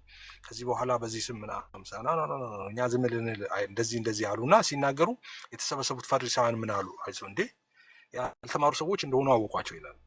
ያልተማሩ ሰዎች ነበሩ እና ምን አሉ? እነዚህ ከኢየሱስ ጋር ነበሩ አሉ። በምን እንዳወቁ ታውቃለህ? በእውቀታቸው። የእነሱ እውቀት ኢየሱስ ጋር ከመዋል የሚገኝ እውቀት ነው እንጂ በትምህርት ቤት የሚገኝ እውቀት አልነበረም። ኢየሱስ ጋር ከመዋል የተገኘ እውቀት ነው። ሰው አዲስ እውቀት ነው፣ ማንም ጋር የሌለ ማለት ነው። ምድር ላይ ኤግዚስት የማያደርግ ሰማያዊ እውቀት ነው እና ሾክ ሆኑ ሲሰሟቸው ማለት ነው። በትምህርት ቤት የሚገኝ አልነበረም። ሰዎቹ የተማሩ ፎርማል ኤጁኬሽን ያላቸው ሰዎች አልነበሩ። እነዚህ ከኢየሱስ ጋር ነበሩ አሉ። በዛ አወቋቸው እና እንደሱ አይነት ነገር ሞኝነት እየሆነ መጣ አሁን ማለት ነው። ሰዎች መጽሐፍ የኛ እናቶችና አባቶች ስማቸውን እንኳን መጻፍ አይችሉም ነበረ። መንፈስ ቅዱስ የቃሉን ፍቺ አብርቶላቸው ነበረ።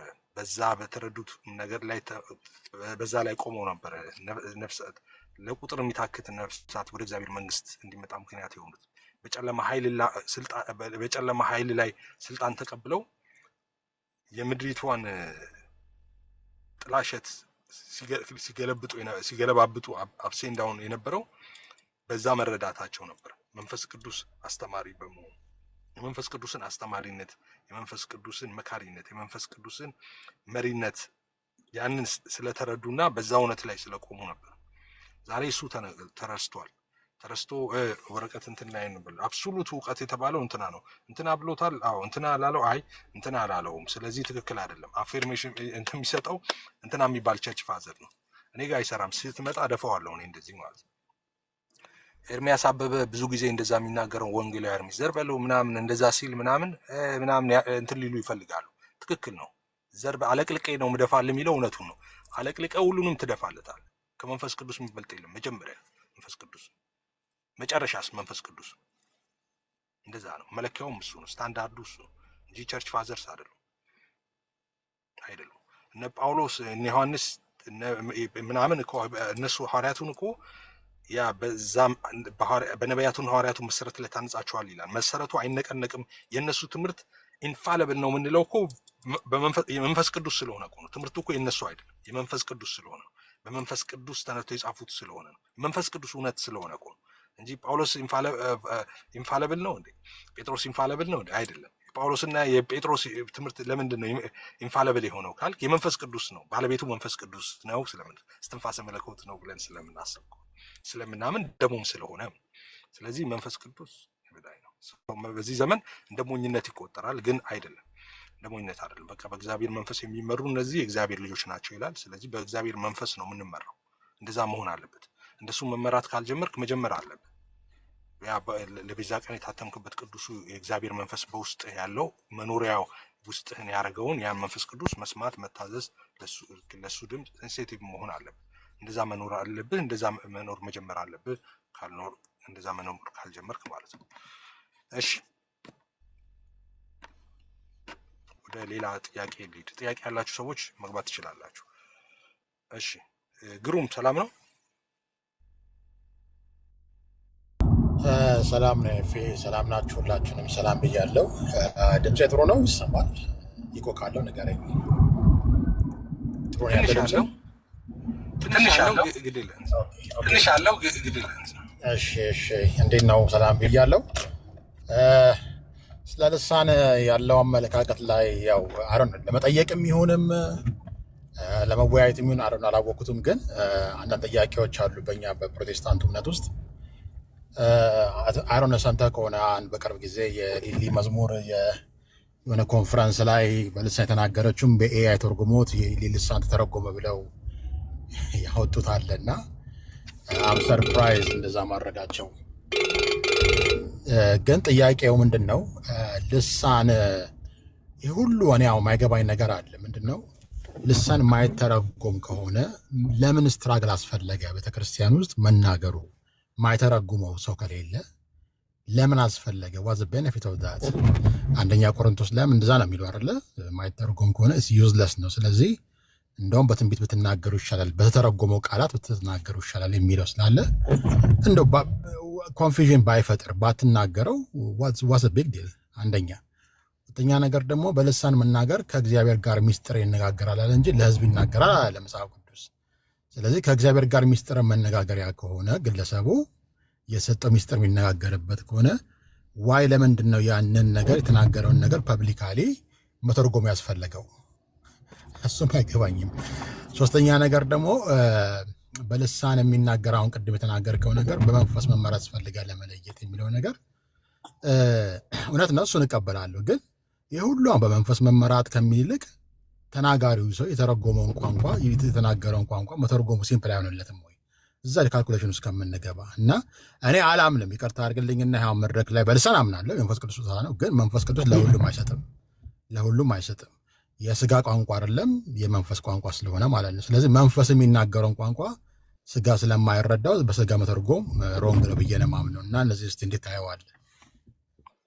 እሺ የመጀመሪያው ያው በጉባኤ መካከል ማይተረጎም ከሆነ ዩዝለስ ነው ያልከው፣ ዩዝለስ ነው አላለም ሐዋርያው ቅዱስ ጳውሎስ። በጉባኤ መካከል ማይተረጎም ከሆነ ለአንተና ለእግዚአብሔር ሆነ ጸልይ፣ አንተ በመስካም ነው የምታመሰግነው፣ ጥሩ ነው ያረከው ነው የሚለው እንጂ ዩዝለስ ነው አላለም።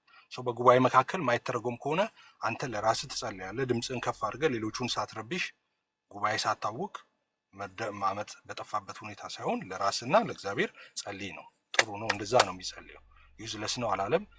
ዲፋይ ታደርጋለህ፣ ራስን በመልካም ታመሰግናለህ። ጥሩ ነው እንደዛ ማድረግህ ነው ያለው ጳውሎስ ማለት ነው አንደኛ ቆሮንቶስ ምዕራፍ 14 ላይ እንጂ ዩዝለስ ነው አላለም። ማይተረጎም ከሆነ በጉባኤ መካከል ድምፅን ከፍ አድርገህ ሰዎችን እየረበሽክ መጸለይ የለብህ በጉባኤ መካከልም ቢሆን ማለት ነው። እና ጉባኤ መካከል ልሳን አልተከለከለም።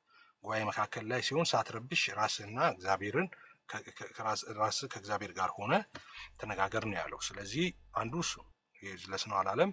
ራስን ኤዲፋይ ታደርግበታለህ ከእግዚአብሔር ጋር which is ያ ቅድም የተነሳው ሁለተኛው ላይ መደጋገም እንዳይሆን ቃላት ወደ ሁለተኛው ላይ ልምጣና ሁለተኛው ላይ ሚስጥር የሚነጋገር ነው የሚለው። ስለዚህ ለጉባኤ ምናምን አይደለም፣ እንደዛ አይደለም። ሚስጥር መነጋገር ማለት ማለት ነው ከእግዚአብሔር ጋር ሚስጥር ይነጋገራል ማለት አንተ ሚስጥር ትነግረዋለህ ለእግዚአብሔር ማለት አይደለም። ስፒሪቹዋል ሪልምን አክሰስ ያደርጋል፣ ከእግዚአብሔር ጋር ኮሚኒኬት ማድረግ ይጀምራል ነው። ከእግዚአብሔር ጋር ኮሚኒኬት ስታደርግ ለህዝቡ የሚሆን መልእክትም ልትቀበል ትችላለህ በልሳን። ለዛ አይደል እንዴ ጳውሎስ ሲተርጉምና ህዝቡ ይስማው የሚለው እኮ ህዝቡ እንዲታነጽበት ዘንድ ነው የሚለው።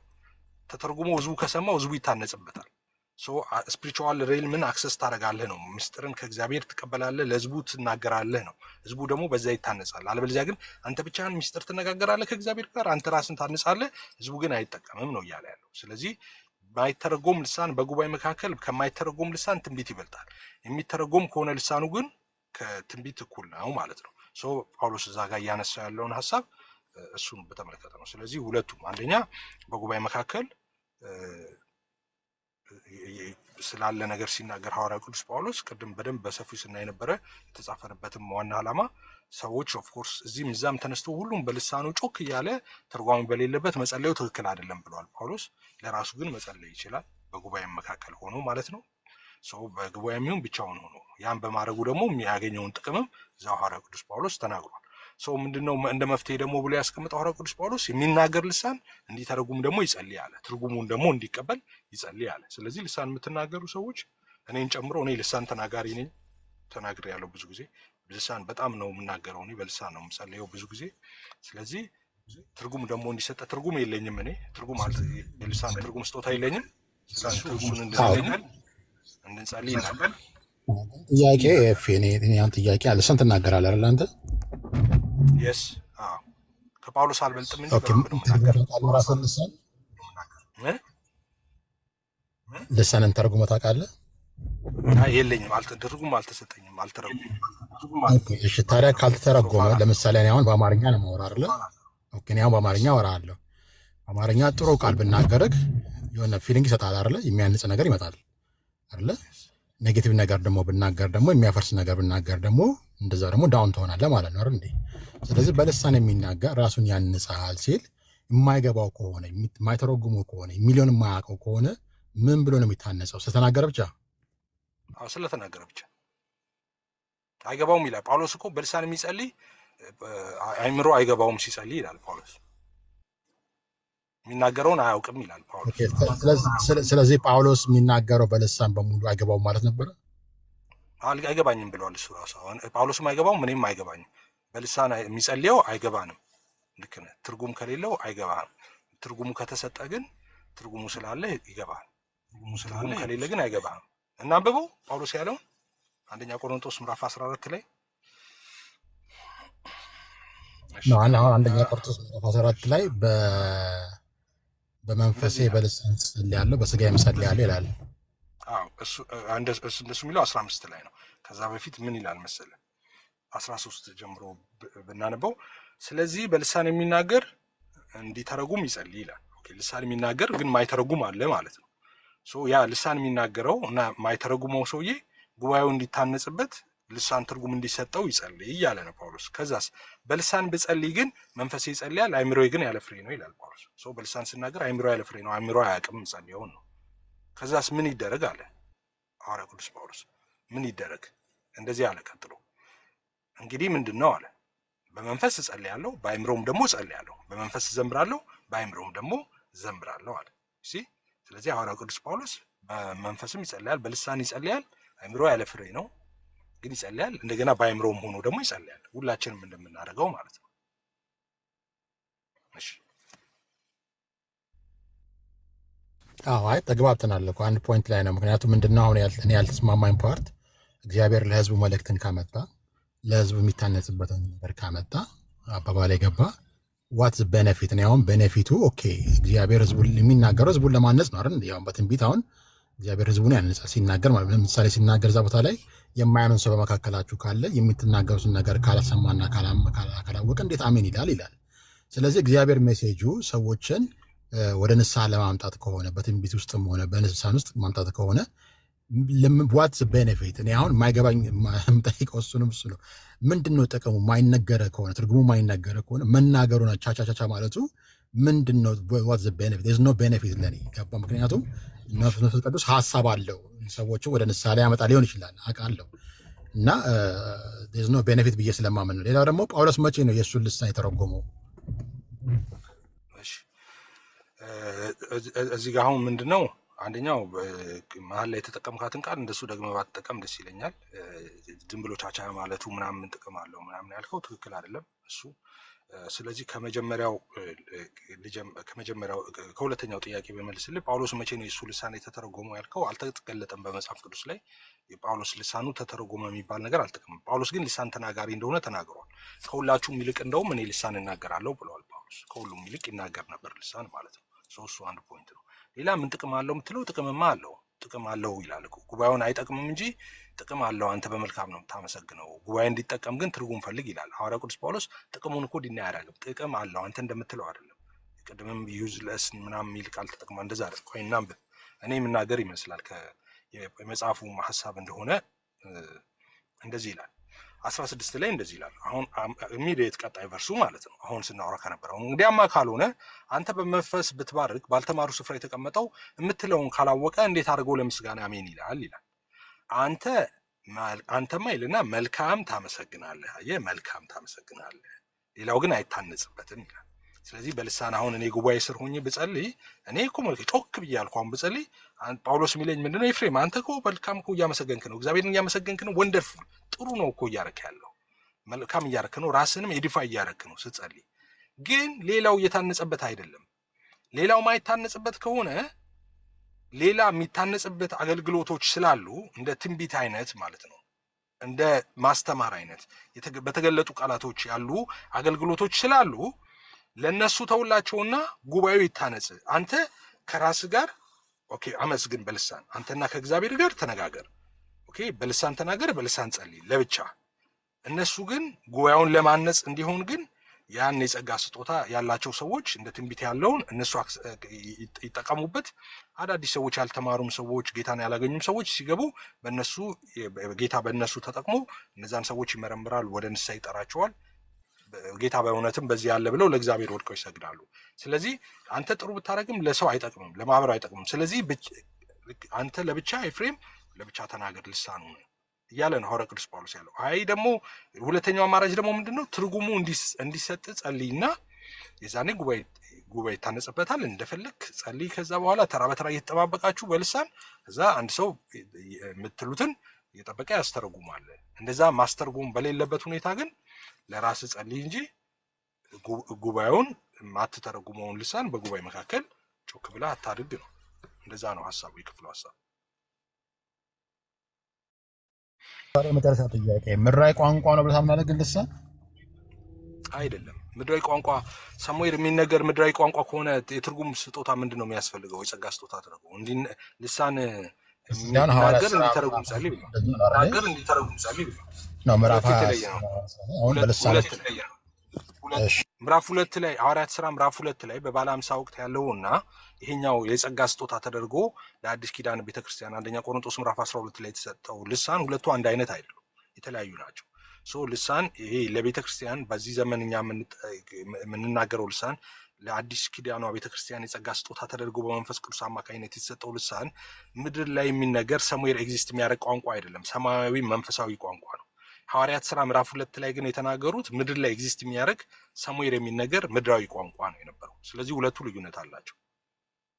ልዩነቱንም ቅድም በሰፊው ስናይ ነበር። ጳውሎስ ግን ምን አለ መሰለህ አንድ ቦታ ላይ ሲናገር ምንም እንኳን በሰዎች ቋንቋ ብናገር በልሳንም ቋንቋ ብናገር ፍቅር ግን ከሌለ ግን እንደ ጽናጽል ነው ጩኸት ነው ብሎ ተናግሮታል። እና የሰዎች ቋንቋ ብሎ የተናገሩት ታዲያ ምኑን ነው? የመላእክት ነው ያለው እዛ ጋር ሰው ነው ያለው? የመላእክት ነው ያለው። 13 ላይ ነው አይደል? አንደኛ ቆሮንቶስ ምዕራፍ 13 በመላእክትም ቋንቋ መላእክት ነው እዛ ጋር ስለ ፍቅር አስፈላጊነት እየተናገረ ነው ያለው።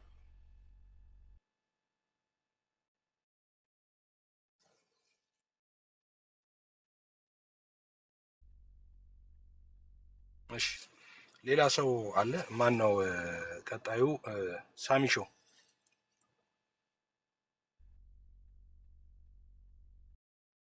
ሳሚሾ ሰላም ነው? ሰላም፣ እግዚአብሔር ይመስገን። እንዴት ነህ ኤፊ? ደህና ነህ? እግዚአብሔር ይመስገን ሰላም ነኝ። እግዚአብሔር ይባርክ። አለን። በጣም ተወዳጅ ወንድማችን ነህ። በጣም ነው የምወድህ። እኔ ጥያቄ ከመጽሐፍ ቅዱስ ነው። ያው ስለ ልሳንም መጠየቅ እፈልጋለሁ አንዳንድ ጥያቄዎችን ነው። መጽሐፍ ቅዱስ ላይ ማቴዎስ ወንጌል ምዕራፍ አይደለም ጥያቄ ልሳን አይደለም ጥያቄ። አይ ከልሳን ይያያዛል፣ ከዚህ ጋር ይያያዛል። ልሳን ላይ ነው ዛሬ ጥያቄና መልሳችን። ልሳን ላይ ብቻ ነው። ቶፒክ ሽፍት እንዳናረግ። አይ ኖ ቶፒኩን ሽፍት ለማድረግ ሳይሆን መጽሐፍ ቅዱስ ላይ መንፈስ ቅዱስን የሚሳደብ ለሰደበ ኃጢአቱ አይሰረይለትም ይላልና ያ ብዙ ጊዜ እኛ ባክግራውንዳችን ወንጌል አማኞች ቤተሰብ የሆንን መንፈስ ቅዱስን ቀጥታ ልሳንም ነው እያልን እያልኩ ነው እኔ እንደዛ ያደግኩት። ማለት የመንፈስ ቅዱስ ስጦታ ስለሆነ በቃ መንፈስ ቅዱስ ተቆጣጠረው እንደዛ ነው የምንለው እና እዛ ጋር ምዕራፍ 12 ቁጥር 31 ላይ ነገር ግን መንፈስ ቅዱስን ለሰደበ አይሰረይለትም ያለው መንፈስ ቅዱስን መሳደብ ማለት ምን ማለት ነው? ከልሳን ጋር ይገናኛል ወይ? እና አያይዘ ደግሞ እንድትመልስልኝ የምፈልገው ነገር አሁን በዚህ በእኛ በክርስቲያኑ በፕሮቴስታንቱም ሆኖ ከፍተኛ የሆነ ይቅርታ ግሩ ሚዩት ለምን ከፈትክ? እሺ ጎሄድ ሳም ቴንክ ዩ። እና የሆነ የልሳን እንትን አለባቸው፣ በጣም ፎቢያ አለባቸው ምናምን የሆነ አላዋቂ አድርጎ ምናምን እንደዛ አይነት በጣም ትኩረት አድርጎ ነው የሚያዩት። ብዙ ነገር ትኩረት የሚደረግ ነገር እያለ ልሳን በቃ ይሄ ዝም ብሎ ልምምድ እንደሆነ አይነት በጣም ንቀት፣ አሁን ቅድም ቻቻቻ እንዳለው አይነት አገላለጽ እንደዛ የሚጠቀሙ አሉ። እና እነሱስ ከእግዚአብሔር ማለት ኃጢአት አይሆንባቸውም ወይ ደግሞ ከዚህ ጥቅስ ጋር መንፈስ ቅዱስን ከመሳደብ ጋር ይገናኛል? ይሄ ፍቺውንም ፈልገዋለሁ። በነገራችን ላይ መንፈስ ቅዱስን ለተሳደበው አይሰረይለትም የተባለው መንፈስ ቅዱስን መሳደብ ምን ማለት ነው የሚለውን እስቲ በዋናነት እንድትመልስልኝ ፈልጋለሁ። ይፍዬ ቴንክ ዩ። እሺ እዛ ጋር እንግዲህ ያለው ጌታ ኢየሱስ ግልጽ ነው። እዛ ጋር ሲያደርግ የነበረውና ሲናገር የነበረው ነገር አለ። የሰው ልጅንም ይሰራይለታል ብሎ እንግዲህ በሱ የተገለጠውን የእግዚአብሔርን ማዳን ሲናገሩ ነበሩ። በሱ እንትን ሲሉ የነበሩትን ማለት ነው። በዛ ምክንያት ነው በጭራሽ በአጋንንት አለቃ ስም አጋንንት ያወጣል እያሉ ነበር እንትን የሚሉት ማለት ነው። እሱን በኢየሱስ የተገለጠውን እግዚአብሔር እውነት ካለመቀበል ጋር ነው የተያዘው። እዛ ጋር መንፈስ ቅዱስን መስደብ የሚለው ሀሳብ ማለት ነው። ይሄን ልሳንን ወይም የጸጋ ስጦታዎችን በአጠቃላይ እነሱን የሚያጣጥሉ የማይቀበሉ ሰዎች እንደዚህ ምናምን የሚሉ ሰዎች እነሱ ኃጢአት አይሆንባቸውም ወይ ላልከው፣ አይ ኃጢአት ነው እንጂ ይሄ ኃጢአት ካልሆነ ኃጢአት ሊሆን የሚችል ሌላ ነገር የለም። ያ ማለት ግን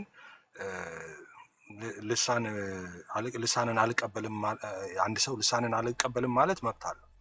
ልሳንን አልቀበልም፣ የጸጋ ስጦታዎችን አልቀበልም፣ ትክክል አይደሉም፣ በዚህ ዘመን የጸጋ ስጦታዎች አክቲቭ የሉም ምናምን ሚስ የሚያደርጋቸው ነገሮች አሉ። ማዕት የሚጎልበት ነገር አለ። ማዕት እሱን የሚጎልበት ነገር አለ፣ የሚያጎለውም ነገር አለ። ግን በጸጋ ስጦታዎች ምክንያት ወይም የጸጋ ስጦታዎች አጠቃቀም ላይ ወይም ደግሞ የጸጋ ስጦታዎች ላይ ባለው የግንዛቤ ልኬት ሳልቬሽኑ ደግሞ እንትን ይሆናል ብዬ አላምንም። እኔ ከሳልቬሽን ዋይዝ ምንም ነትን ቱ ዱ ዊዝ አወር ሳልቬሽን ብዬ ነው ማምነው። የሰውየውን ሳልቬሽን እንትን የሚል ነው ብዬ አላምንም። ግን ደግሞ አልፎ ተርፎ በመንፈስ ቅዱስ ስጦታዎች ላይ ማላገጥ ግን እሱ ደግሞ ከባድ ኃጢአት ነው። ኮንሲኩዌንስም አለው፣ በደንብ አለው፣ ምንም ጥያቄ የለው። ሶ መንፈስን አታጥፎ ያለው ጳውሎስ ከእሱ ጋርም የተያያዘ ነው። ዋነኛው አሁን ሰይጣን በዚህ አክቲቭሊ እየሰራ ያለው እንደዛ ነው፣ መንፈስን ከማጥፋት ጋር። መንፈስ እንዴት ይጠፋል ነው? ኦኬ መንፈስን አታጥፉ ሲል ሐዋርያው ቅዱስ ጳውሎስ ምን እያለ ነው? መንፈስ እንዴት ይጠፋል? ቅድም ስንናገር የነበረው አሁን መንፈስ ቅዱስ ለቤዛ ቀን የታተማችሁበትን ቅዱሱን እግዚአብሔር መንፈስ አታሳዝኑት ይላል። መንፈስ እንዴት ነው የሚጠፋው ስትል መንፈስ ቅዱስን ከማጥፋት ጋር ነው። መንፈስ ቅዱስን ምን ታጠፋዋለህ? መንፈስ ቅዱስ እኮ አምላክ ነው፣ ኦምኒ ፕሬዘንስ ነው። እሱ የሌለበት ቦታ የለም። መንፈስን አታጥፋ ማለት ያ የመንፈስ ቅዱስ ስጦታዎችን አንተ ሰዎች ያ የመንፈስ ቅዱስ ስጦታዎችን ከመጠማት ጋር ነው የተያዙ ነው። ሐዋርያ ቅዱስ ጳውሎስ ደጋግሞ እንዲያነሳው ሰዎች ሲጠሙ እነዛ ነገሮች ሲፈልጉ ጸልዩ ይላል። ሲጸልዩ ተግተው ነው የሚቀበሏቸው እነዛ ነገሮች። እንደዚህ አይነት ነገሮች በተደጋጋሚ በተነገሩ ቁጥር ሰዎች ለዛ ነገር ፍላጎት ማሳየት ፍላጎት ያጣሉ። ያንን ነገር መጠማት፣ ስለዛ ነገር መጸለይ እንደዛ ያቆማሉ። በዛ ምክንያት መንፈስ ቅዱስ አክቲቭሊ በቤተክርስቲያን ውስጥ ቅድም እንዳልኩት ነው እንዳይሰራ ይሆናል ማለት ነው። መንፈስ ቅዱስ ሁል ጊዜ የሚሰራው እኛ ራሳችንን ለሱ አቬሌብል ባረግን ነው። መንፈስ ቅዱስ በጣም በቃ ይሄ ኦፍ ኮርስ ቅዱስ ስለሚለው ነገር ሌላ ጊዜ በሰፊው እናያለን ማለት ነውና በጣም እንትን ይፈልጋል። የሰዎችንም እንትን አምላክ ነው። በቃ በአንተ ላይ ተጭኖ ምናምን ይሄ እንደ እንትን አይደለም። የአንተ ፍቃደኝነት ከአንተ ኤክስፔክት ይደረጋል። ኦኬ ለአንተ እንዲሰራብህ ራስህን አቬሌብል ማድረግ አለብህ። እሱ ቅድም ስናገር ነበረ። ልክ ማብራት እንደዚህ ኢንስታሌሽን ተሰርቶ አምፖሎ አለች፣ ግን ቤት ስትገባ ጨለማ ነው። ጨለማ ነው ኢንስቶል ስላልተደረገ አይደለም፣ ግን ስዊች መንካት አለብህ። ስትነካ ማብራቱ ይበራል። መንፈስ ቅዱስም በውስጣችን እንደዛ ነው አለ። በውስጣችን ጌታን በተቀበልን በዚያ ቅጽበት መንፈስ ቅዱስ በውስጣችን ማደር ጀምረዋል። መንፈስ ቅዱስን ተቀብለናል፣ ግን በህይወታችን አክቲቭሊ እንዲሰራ ለሱ ታዛዥ መሆን አለብን። እሱን የሚመጠን እሱን የሚያከብር የህይወት ምልልስ ሊኖረን ይገባል ማለት ነው። ድምፁን ልንሰማ ይገባል። ለትለት በእግዚአብሔር ቃል ደግሞ ራሳችንን ኤምፓወር ማድረግ አለብን። እንደዛ ማድረግ ኤክስፔክት ይደረግብናል። በተደጋጋሚ ሐዋርያው ቅዱስ ጳውሎስም ስለሱ ይናገራል። እንደዛ ባደረግን ቁጥር አክቲቭሊ በህይወታችን መግለጥ መስራት ይጀምራል። ሪጀክት ማድረግ እነሱን ነገሮች ሪጀክት ባረክ ቁጥር ግን መንፈስ እያጠፋ ነው የምትሄደው ማለት ነው። መንፈስ ከጠፋ ደግሞ ምን እንደሚሆን ይታወቃል። መንፈስ ማጥፋት የሚባለው እሱ ነው። ማጥፋት አሁን በነገርኩ ሴንስ ነው። አክቲቭሊ እንዳይሰራ ኦኬ እንቅፋት በገዛ እጅህ አንተ እንቅፋት ትሆናለህ ማለት ነው። ስለዚህ እሱ ደግሞ እስካልፈቀድክለት ድረስ ራስን እስካላስገዛ ድረስ ዌልካም እስካላልከው ድረስ ህይወትን ለሱ እስካልሰጠ ድረስ እሱ አስገድዶ በአንተ ህይወት የሚያደርገው ነገር ምንም ነገር የለም። በዛ ምክንያት ብዙ መንፈስ ያጠፉ ዌስተርን ላይ ያሉ አብያተ ክርስቲያናት የሆኑትን እናያለን አሁን ማለት ነው። አሁን ለደረሱበት ውድቀት ሁሉ ከፍተኛው ነገር ዋናው ሊባል የሚችለው ነገር ይሄ ነው። በነገራችን ላይ ፊደል ላይ ትኩረት ማድረግ ኮይንስ የኛ ፊደል ብቻ ቃሉ ህይወትም ነው መንፈስም ነው አለ ኢየሱስ። እንደዛ እሱ ህይወት እና መንፈስ ነው። ይሄ የእግዚአብሔር ቃል እኛ የምናነበው ዝም ብሎ ፍቅር እስከ መቃብር አይደለም። እግዚአብሔር ቃል እና የሚሰራ ነው። ሁለት ስለት ካለው ሰይፍ አይደል እንደዛ ይልቅ የሚለው እንደዛ ነው። እና ያ ነገር መንፈስ ያንን መረዳት አሁን ናውዴስ ሰዎች እንደዛ ነው። በቃ ፊደል ላይ ስቲክ ሊያደርጉ ፊደል አይደለም ክርስትና የፊደል አይደለም። ኦኬ እንደዛ አይደለም በኃይልም ጭምር ነው ይል ነበር ስለ ወንጌላችን ሲናገር ሐዋርያው። ኦኬ ሐሳቤን ስጠቀልል ባጭሩ ስመልስልህ አንተን ያ መንፈስ ቅዱስን መስደብ የሚባለው ያ በእግዚአብሔር በክርስቶስ የገለጠውን ያንን የማዳኑነት ሪጀክት ከማድረግ ጋር ተያይዞ ነው የቀረበው። እንደዛ ነው ብዙዎቹ እንደዛ ያንን ሐሳብ የሚፈቱት። ሌላኛው ሁለተኛው የመንፈስ ቅዱስ ስጦታዎችን እነሱን ዲስሪስፔክት በማድረግ በመሳደብ በማጣጣል ኃጢአት አይሆንባቸውም። መርገምም ነው የሚሆነው። ኃጢአት ብቻ ሳይሆን ብዙ መርገም በህይወታቸው ይመጣል። እንደሱ አይነት ሰዎች አይቻለሁ በህይወቴ ከልጅነት ጀምሮ ዲስትሮይ ሲሆኑ አይቻለሁ። ዲስትሮይ በቃ እግዚአብሔር እንትን ሲላቸው አይቻለሁ። እና ትክክል አይደለም እንደዛ አንድ ነገር በቃ ካልተቀበልክ ኦኬ በዛ ነገር ላይ እስኪገባህ ድረስ ምናልባት እኮ ዛሬ እንትን ያለከው ነገ ሐሳብ ልትቀይር እኮ ትችላለህ። ነገ እውቀት በጨመርክ ቁጥር ሁኔታዎች ባስተማሩ የሆነ ነገር በመጣ ቁጥር አሁን ያለህን አንደርስታንዲንግ ምናልባት እንትን ልትል ትችላለህ። ስለዚህ እንደዚህ በማይገባህ እንትን በሌለህ ጉዳይ ላይ ዝምታ ነው የሚሻለው። በተለይ ስፒሪቹዋል ነገር ከሆነ መንፈሳዊ ነገር ከሆነ ዝምታ ጥሩ ነው። ያን ነገር አልቀበልም አንድ ነገር ነው። አልቀበልም ይሄን ነገር ትክክል አይደለም እንደዚህ አይመስለኝም ብሎ መተው አንድ ነገር ነው። አልፈተርፈ ግን በዛ ነገር ማላገጥ ትክክል አይደለም። በስጦታዎቹ ማላገጥ በመንፈስ ቅዱስ ማላገጥ ነው ወይ ስጦታዎችን መስደብ መንፈስ ቅዱስን እንደ መስደብ ነው ብለህ ታስባለህ ወይ? አዎ እንደዛ ነው ማስበው እኔ። አሁን አንዳንድ ሰዎች እንደዛ አይደለም ብለው የሚያምኑ ሰዎች አሉ። እኔ ግን በጣም ስትሮንግ ነው በዚህ ላይ ያለኝ እንትን ማለት ነው። ትክክል መንፈስ ቅዱስን መሳደብ ነው ብዬ ማምናለሁ። ስጦታዎችን መስደብ መንፈስ ቅዱስ ስጦታዎችን መስደብና ማጣጣል እነሱን እንደዛ ነው ብዬ አምናለሁ። ላይመስለው ይችላል ሰውየው እንደዛ ብሎ ላይሆን ይችላል የሚያደርገው። ሐዋርያ ቅዱስ ጳውሎስ አሁን ሲያሳድድ ኖረ ዘመኑን ሙሉ። አታሳደኝ አለው። ማነህ ሲለው እኔ ነኝ የምታሳድደኝ እኮ አለው ኢየሱስ ተገልጦ። ጳውሎስ ግን ኢየሱስን እንደሚያሳድድ አልነበረም የሚያስበው፣ ለኢየሱስ እንደሚያሳድድለት ነበር እንጂ የሚያስበው መጀመሪያ። አንዳንዶች እንደዛ ነው፣ ቅናታቸው ሌላ ነው ይገባኛል። ግን ሳያስቡ ደግሞ የእግዚአብሔርን እውነት ደግሞ ይቃወማሉ፣ በአንድም በሌላ ምክንያት ማለት ነው። እሱ ትክክል አይደለም። ያ ማለት ግን እንደዚህ ስጦታዎች ምናምን አልቀበልም እንደዚህ ማለት ከድህንነት ጋር የሚያገናኘው ነገር ደግሞ አለ ብዬ አላምንም። እኔ ሰዎች ቢቀበሉትም ባይቀበሉትም የሚገውልባቸው ነገር ግን አለ ወይ? መዓት ነገር ነው የሚገውልባቸው፣ መዓት ነገር ማለት ነው። እንደዛ ብዬ ነው ማምነው።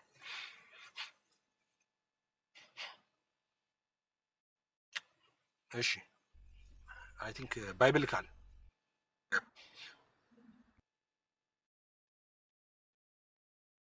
ሰላም ነው። በጣም እግዚአብሔር ይመስገን። እንዴት ነህ ኤፊ? አለሁ እግዚአብሔር ይመስገን። ደህና ነህ? እሺ አለሁ እግዚአብሔር ይመስገን። ቅድም እንትን እያነሳ የነበረውን ሀሳብ ትንሽ እንትን ብሎኝ ነውና እኔ በልሳን ዙሪያ ነው ጥያቄው።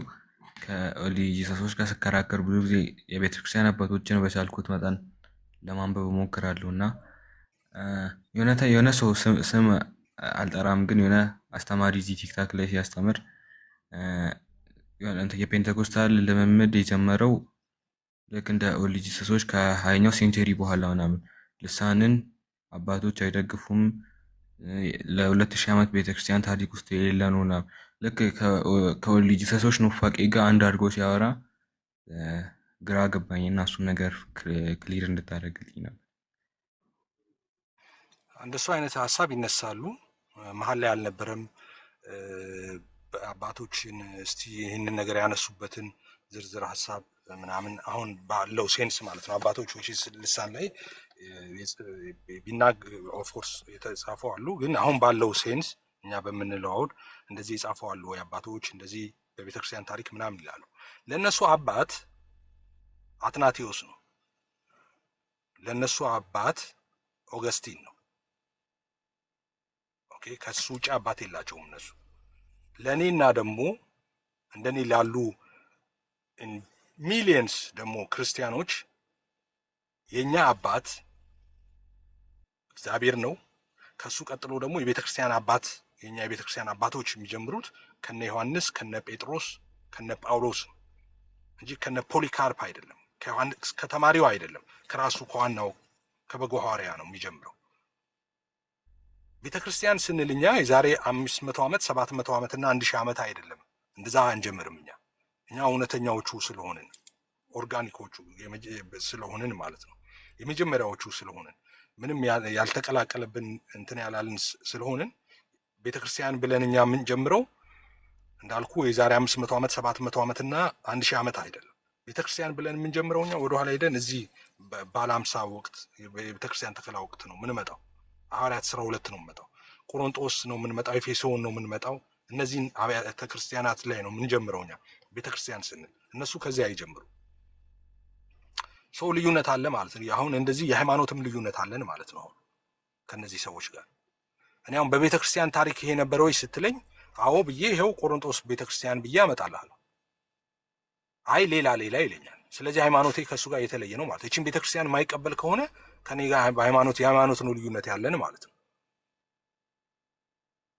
ይሄው ሐዋርያ ቅዱስ ጳውሎስ ለቤተክርስቲያን በኢየሱስ ቀጥታ ሐዋርያ የተደረገው ጳውሎስ ማለት ነው ለቤተክርስቲያን በጻፈው መልእክቱ ላይ ልሳን አለ ለአዲስ ኪዳን ቤተክርስቲያን የጸጋ ስጦታ ተደርጎ ተሰጥቷል አለ። ልሳኑም ደግሞ ይሄ ነው ትርጉሙ ይሄ ነው ዝርዝሩ ይሄ ነው እንደዚህ ነው ብሎ በዝርዝር አስቀመጠ። ኦኬ ይሄንን አለ እዚህ ጋር ግን እስቲ አሳየኝ ውጣና ከዛ በ7ኛው ክፍለ ዘመን በ4ኛው ክፍለ ዘመን ምን አገባኝ ነው 2026 ላይ አሁን ራሱ ሙሉ ወንጌል ቃለ ሕይወት መካነ ኢየሱስ ባይናገሩ ልሳን ምን አገባኝ? ጳውሎስ ካለ አለ ነው። ጳውሎስ ቤተክርስቲያን አዲስ ኪዳን ቤተክርስቲያን ላይ ልሳን አለ ካለ አለ ነው። ሙሉ ወንጌል ስለተነገረ አይደለም እኔ ልሳን አለ ምለው ቃለ ሕይወት ስለተነገረ እኮ አይደለም። አሁን 2026 ላይ ማንም አይናገረው። ጳውሎስ እኔ እናገራለሁ ልሳን ብሏል። ከሁላችሁም ይልቅ እናገራለሁ ልሳን አለ። በአዲስ ኪዳን ቤተክርስቲያን የጸጋ ስጦታ አድርጎ መንፈስ ቅዱስ እንደወደደ እያካፈለ አድርጓል ልሳን። የልሳን ደግሞ ይሄ ነው ብሎ አስቀምጧል ጳውሎስ። በቃ ያንን ነው የምቀበለው ነው።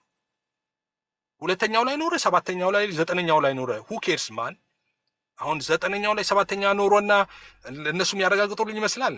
የነሱ ትምህርት እኮ ማረጋገጫ ነው ይሄ እኮ የሐዋርያትና የነቢያቱ መሰረት ማለት እኮ ይሄ ነው። መሰረት አለ፣ መሰረቱ ላይ ካለ አለ ትክክል ነው ማለት ነው። ጌታ ይባረክ። ከመሰረቱ ውጭ ያሉ ሰዎች እነ ዮሐንስ አፈወርቅ ይህንን ካላረጋገጡ እውነት አይደለም ነው። የጳውሎስ ትምህርት እውነት አይደለም ዮሐንስ አፈወርቅ ካላረጋገጠው። ኧረ እባክህ ተው። ኖ የዮሐንስ አፈወርቅ ትምህርት ነው በጳውሎስ ትምህርት የሚበረበረው። በጳውሎስ ትምህርት ተበርብሮ የሐዋርያው የዮሐንስ አፈወርቅ በለው የነጎስቲን በለው ፖሊካርፕ በመጀመሪያዎቹ ላይ የአዲስ ቸርች ፋዘርስ የነሱ ትምህርት በጳውሎስ ትምህርት ይበረበራል። እዚህ ካለ እንቀበላቸዋለን፣ እዚህ ከሌላ አንቀበላቸውም እነሱ በነገራችን ላይ። ስለዚህ እኛ መሰረታችን መጽሐፍ ቅዱስ ነው፣ የእግዚአብሔር ቃል ይናገራል። አዎ መጽሐፍ ቅዱስ አለ ይላል። አዎ ከዛ በኋላ እኔ ጉዳይ አይደለም 2026 ላይ ባይኖርም ጉዳይ አይደለም። ይሄ የመጣው አሱዛ ስትሬት ላይ ነው፣ እንደዚህ ዓመተ ምህረት ነው፣ እንደዚህ ዓመተ ምህረት ነው። ሐዋርያ ቅዱስ ጳውሎስ አሱዛ ስትሬት ላይ ነበር። እዛ ቢሮ ነበረው። ስንት ቁጥር ቢሮ? የህንጻው ስም ምን ነበረ? ሐዋርያ ቅዱስ ጳውሎስ አይደለም እንዴ ይሄንን መልእክት የጻፈው? ይሄን ትምህርት ያስተማረው ሐዋርያ ቅዱስ ጳውሎስ አይደለም እንዴ? 1900 1800 1600 እንትን 00 who cares ማን? የመጀመሪያው ቤተክርስቲያን ላይ ነበር። ሐዋርያቶቹ አስተምሮታል፣ ኢየሱስ አስተምሮታል። የኢየሱስ ትምህርት ነው። ኢየሱስ አስተምሯል ስለ ልሳን ማርቆስ 16:17 ላይ የኢየሱስ ትምህርት ነው። የሐዋርያቱ ትምህርት ነው። አረ የነቢያቱም ነበረ። ነቢያቱም ትንቢት ተናግረው ነበር። እሱን ሜንሽን አድርጎ አምጥቶታል ጳውሎስ። ለማተር ኦፍ ፋክት ጴጥሮስም እሱን ሜንሽን አድርጓል። የዩኤልን ሜንሽን አድርጎ ሲናገር ነበር። ስለዚህ መጽሐፍ ቅዱሳዊ ነው፣ ትክክል ነው። ስለዚህ እነንትና ያረጋግጡት ይሄንን ነገር እኔ እነንትና ያረጋግጡት አላረገ ጉዳይ አይደለም። እኔ እንዳልኩ 2026 ላይ ራሱ አሁን የሚናገር ልሳን ባይኖር እኔ ራሱ ማልናገር ቢሆን ኖሮ ልሳን አለ በቤተክርስቲያን ብዬ ነው ማምነው። ቤተክርስቲያን አለች ብዬ ካመንኩ ልሳን አለ ብዬ ነው ማምነው። ትርጉምም አለ ልሳን መናገርም አለ ብዬ ነው ማምነው። ለምን? መጽሐፍ ቅዱስ ይላል። ማረጋገጫ ወጥቼ እነንትናና እነንትና ጋር አልፈልግም። መጽሐፍ ቅዱስ ካለ አለ ነው። ስለዚህ አሁን አባቶችን እንዴት ነው አሁን እዚህ ጋር ያለው ብዙ የተቀላቀለ ነገር አለ። አሁን መጽሐፍ ቅዱስን ሲስተማታይዝ አድርጎ ማስተማር ሲያቀት ቸርች ሂስትሪ ላይ ትራስ ይዞ ተኝቶ እዛ ላይ ማፏጨት አሁን በቃ አደጋዎች ሁሉ የሚጀምሩት እዛ ጋር ነው። እኛ ልንገራችሁ ወንጌላውያን፣ አሁን ወንጌላውያን ክርስቲያኖች በሙሉ ልንገራችሁ፣ እዚህ እኛ መጽሐፍ ቅዱስን እንዴት እንትን እንደምንል ልንገራችሁ። አሁን የምነግራችሁ አብሶሉት የሆነውን ትሩዝ ነው። እሺ የኤፍሬምን እውነት አይደለም የምነግራችሁ፣ ለወንጌላውያን በጠቅላላ የሚሰራ ነው። እኛ አሁን መጽሐፍ ቅዱስ ኢንፋለብል ነው ብለን ነው የምናምነው። የማይሳሳት ነው ብለን ነው የምናምነው። እስትንፋሰ መለኮት ነው ብለን ነው የምናምነው። ኦኬ የማይሳሳት ነው ብለን ነው የምናምነው። ኦኬ የሃይማኖታችን መጀመሪያም መጨረሻም መጽሐፍ ቅዱስ ነው ብለን ነው የምናምነው። ኦኬ ሁሉ እውነቶች መጽሐፍ ቅዱስ ውስጥ አሉ ብለን ነው የምናምነው። ኦኬ ሶ አንድ ሰው መጽሐፍ ቅዱስን መረዳት ከፈለገ ምንድነው ማድረግ ያለበት? መጽሐፍ ቅዱስን መረዳት ካለበት ኦኬ መጽሐፍ ቅዱስን መረዳት ይፈልጋል ሰው። ለምሳሌ አንድ ሰው በጌታ ሆነ ዛሬ ምንም አይነት ነገር ስለ መንፈሳዊ ነገር ሰምቶ አያውቅም፣ ትምህርት ተምሮም አያውቅም፣ ፎርማል ኢንፎርማል ዋሬቨር አያውቅም። ሶ መጽሐፍ ቅዱስን ማወቅ ይፈልጋል፣ እግዚአብሔርን እውነት መማር ይፈልጋል። እንዴት ነው ማድረግ ያለበት? ኦኬ መጽሐፍ ቅዱስ አለ፣ ሪትን ዶክመንት ነው። እሺ ያ ሪትን ዶክመንት ቃል ብቻ አይደለም፣ ህይወትም ነው መንፈስም ነው። ጌታ ኢየሱስ እንደተናገረው ቃሌ ብሎ እንደተናገረ ሰው ህይወትም ነው መንፈስም ነው። ስለዚህ ሰዎች መጽሐፍ ቅዱስን ሲያነቡ መንፈስ ቅዱስ የቃሉን ፍቺ ያበራላቸዋል ብለን እናምናለን እኛ። ኦኬ አይ ትክክል አይደለም የምትሉ ብልጦቹ ችግር የለውም። እናንተ ብልጦቹ እናንተ አይ እኛ የተሻለ ችግር የለውም እንመራ እናውቃለን ምናምን የምትሉት እናንተ የእናንተ ነው እሱ። እኛ ግን ክርስቲያኖች ምን ብለን እናምናለን? መንፈስ ቅዱስ ራሱ የቃሉን ፍቺ ለሰዎች ያበራል ብለን እናምናለን። አንድ ነገር እናትረሱ ደግሞ እናስታውሳቸዋለን። መሀል ላይ መጽሐፍ ቅዱስ ሲናገር የእግዚአብሔር ሞኝነት ከሰው ጥበብ ይልቅ ይጠበባል ይላል። አሁን እግዚአብሔር ምን ሞኝነት አለው? የእግዚአብሔር ሞኝነት ይላል አገላለጹ ከሰው ጥበብ። ሰዎች ተመራምረው የመጨረሻ የደረሱበት አይደለም። አንተ 6 መጽሐፍ ያነበብከው ሰዎች ተመራምረው የመጨረሻ እንግዲህ የመጨረሻውን አይኪው ተጠቅመዋል ተብለው የሚነገርላቸው ሰዎች አሉ አይደለ? ይሄ ሰኩላሩ ዓለም እንትን የሚላቸው የነሱ የጥበባቸው መጨረሻ ከሱ ይልቅ የእግዚአብሔር ሞኝነቱ ይጠበባል ይላል መጽሐፍ ቅዱስ። ያንን ደግሞ የሚገኘው ሰዎች ያንን እውቀት አክሰስ ማድረግ የሚችሉት በመንፈስ ቅዱስ አማካኝነት ነው። ልጆችሽ ከእግዚአብሔር የተማሩ ይሆናሉ ተብሎ ተጽፏል። እና መንፈስ ቅዱስ ያስተምራል፣ የቃሉን ፍቺ ለሰዎች ያበራል ብለን እናምናለን እኛ። እንደዛ ነው የምናምነው። አሁንም አልተለወጠም። 2026 ላይ መጥቶ የሚቀየር ነገር የለም። መንፈስ ቅዱስ የቃሉን ፍቺ ለሰዎች ያበራል። አንዳንድ ሰዎች ይሄ ሞኝነት ይመስላቸዋል። አይ የቃሉን ፍቺ የምትለው እንዴ ቃሉ አንዳንዶቹ እኮ እንደዚህ ቢሉ አንተም መንፈስ ቅዱስ ገለጠልኝ ብትል እንትናም ገለጠልኝ ውኬድስ እኔ እንትና ገለጠልኝ ቢሉ እኔ ምን አገባኝ? እኔ ግን መንፈስ ቅዱስ የቃሉን ፍቺ ያበራል ብዬ እኛም እኮ እናምናለን። ካመንክ በቃ እዛ ላይ ለምን ስቲክ አታደርግ? አይ ደግሞ ኦኬ ሶ ትረስት የለህም መንፈስ ቅዱስ ላይ። ስለዚህ አሁንም እንለያያለን። መሰረታዊ በሆኑ ነገሮች መለያየት ማለት እዚህ ጋር ነው። ሌላስ መንፈስ ቅዱስ የቃሉን ፍቺ ያበራል ለሰዎች። እሺ እንደገና ደግሞ ሰዎች አሁን እነሱ የሚያነሷቸው ቸርች ፋዘርስ ብለው ወይም ስኮላሮች ምናምን ብለው ሄዱ አሉ። ከነሱ በፊት እንደ ፕሮቴስታንት አንድ መጽሐፍ ቅዱስን ለመፍታት የምንጠቀምበት የስነ አፈታት ህግ አለን እኛ ኤችጂኤል የሚባል። ኦኬ ኤችጂኤል ማለት ሂስቶሪካል ግራማቲካል ሊተራል የሚባል የስነ አፈታት ህግ እንጠቀማለን። እሱን ተጠቅመን መጽሐፍ ቅዱስን እናጠናለን፣ እናነባለን መጽሐፍ ቅዱስን። አሁንም ወደ ቸርች ፋዘርስም ወደ ኮሜንተሪ ምናምን አይደለም የምንሄደው። እንዳልኳችሁ ኮሜንተሪዎች በዚህ ይህን አፈታትን ለመከተል ኦፍኮርስ እንሄዳለን። ሂስቶሪካል ዳራው ምንድነው? የመጀመሪያው ተደራሲያን ምን ነበረ? ግራማቲካል በክሮ ቋንቋው ምንድነው? እዛ ላይ የተገለጠው ሐሳብ ምን ነበረ? ያ ቃል በዛን ወቅት ምን ገላጭ ነበረ? እነዚህን ነገሮች እናያለን። የግድ እኛ ማየት የለብንም። እሱን ነገር ያዩ በዛ ሊቃውንት የሆኑ ሰዎች ያዘጋጇቸው መዝገበ ቃላቶች፣ ኮሜንታሪዎች ዋሬቨር አሉ። እነሱን ቼክ እናደርጋለን። ከዛስ ቸርች ፋዘርስ ደግሞ ጉዳዩን እንዴት ተረዱት የሚለውን እናያለን። ቅርበት የነበራቸው ለጉዳዩ የደቀ የበጉ ሐዋርያትም ጭምር አንዳንዶቹ ተማሪዎች የነበሩ ነገሩን እንዴት ተረዱት የሚለውን ነገር እናያለን። ስንጠቀልል ምንድነው እንዴት እንጠቀልለዋለን? ስንጠቀልል የምንጠቀልለው እነሱ ላይ አይደለም፣ መተን መጽሐፍ ቅዱስ ላይ ነው የምንጠቀልለው። ለምን ካላችሁኝ መጽሐፍ ቅዱስ የበላይ ጠባቂ ነው። ሶላ ስክሪፕቸራ የሚለው ዋናው ሐሳብ እሱ ነው። ሶላ ስክሪፕቸራ ማለት መጽሐፍ ቅዱስ ብቻ ማለት ምን ማለት መሰላችሁ? ከመጽሐፍ ቅዱስ ውጭ የሆኑ ሐሳቦችን አናይም አንሰማም ማለት አይደለም። መጽሐፍ ቅዱስ ብቻ የሚለው ሐሳብ መጽሐፍ ቅዱስ የበላይ ጠባቂ ነው። ኦኬ ማዕከላዊ ነው። ያ ማለት ሁሉን ነገር የሚዳኘው መጽሐፍ ቅዱስ ነው። ኦኬ ባለስልጣን ነው ብለን ነው ምናምን። ብዙ ዲቴሎች አሉት። ሌላኛው ለህይወት አስፈላጊ የሆኑ ነገሮች በሙሉ በመጽሐፉ ተጽፈዋል ነው። ዲቴሎች አሉት በብዛት ግን ዋነኛው አንደኛውን ቅርንጫፍ ብቻ ነው ብነግራችሁ የበላይ ጠባቂ ነው ብለን ነው ምናምን። ያ ማለት ከመጽሐፍ ቅዱስ ውጭ ያሉ ማንኛውም የቸርች ፋዘርስ ሊሆን ይችላል፣ ማንኛውም ኢንሽንት ሞደርን ስኮላር ሊሆን ይችላል። ሁሉም በመጽሐፍ ቅዱስ ነው ፊልተር የሚደረገው። በመጽሐፍ ቅዱስ ፊልተር ይደረግና ትክክል ከሆነ እንቀበለዋለን፣ ትክክል ካልሆነ አንቀበለው። ሴፍ በጣም ሴፍ የሆነው የትኛው ነው? በቃ ሴፈስት የሆነ በቃ ምንም ጥርጥር እንዳይገባን አድርጎ በቃ ትክክለኛውን የመጽሐፍ ቅዱስ እውነት ሊነግረን የሚችል ማን ነው? መንፈስ ቅዱስ። ደግሞዋለሁ፣ መንፈስ ቅዱስ ሶስተኛ ጊዜ ደግሞ አለው መንፈስ ቅዱስ ነው። ቸርች ፋዘርስ አይደሉም፣ ኮመንተሪዎች አይደሉም።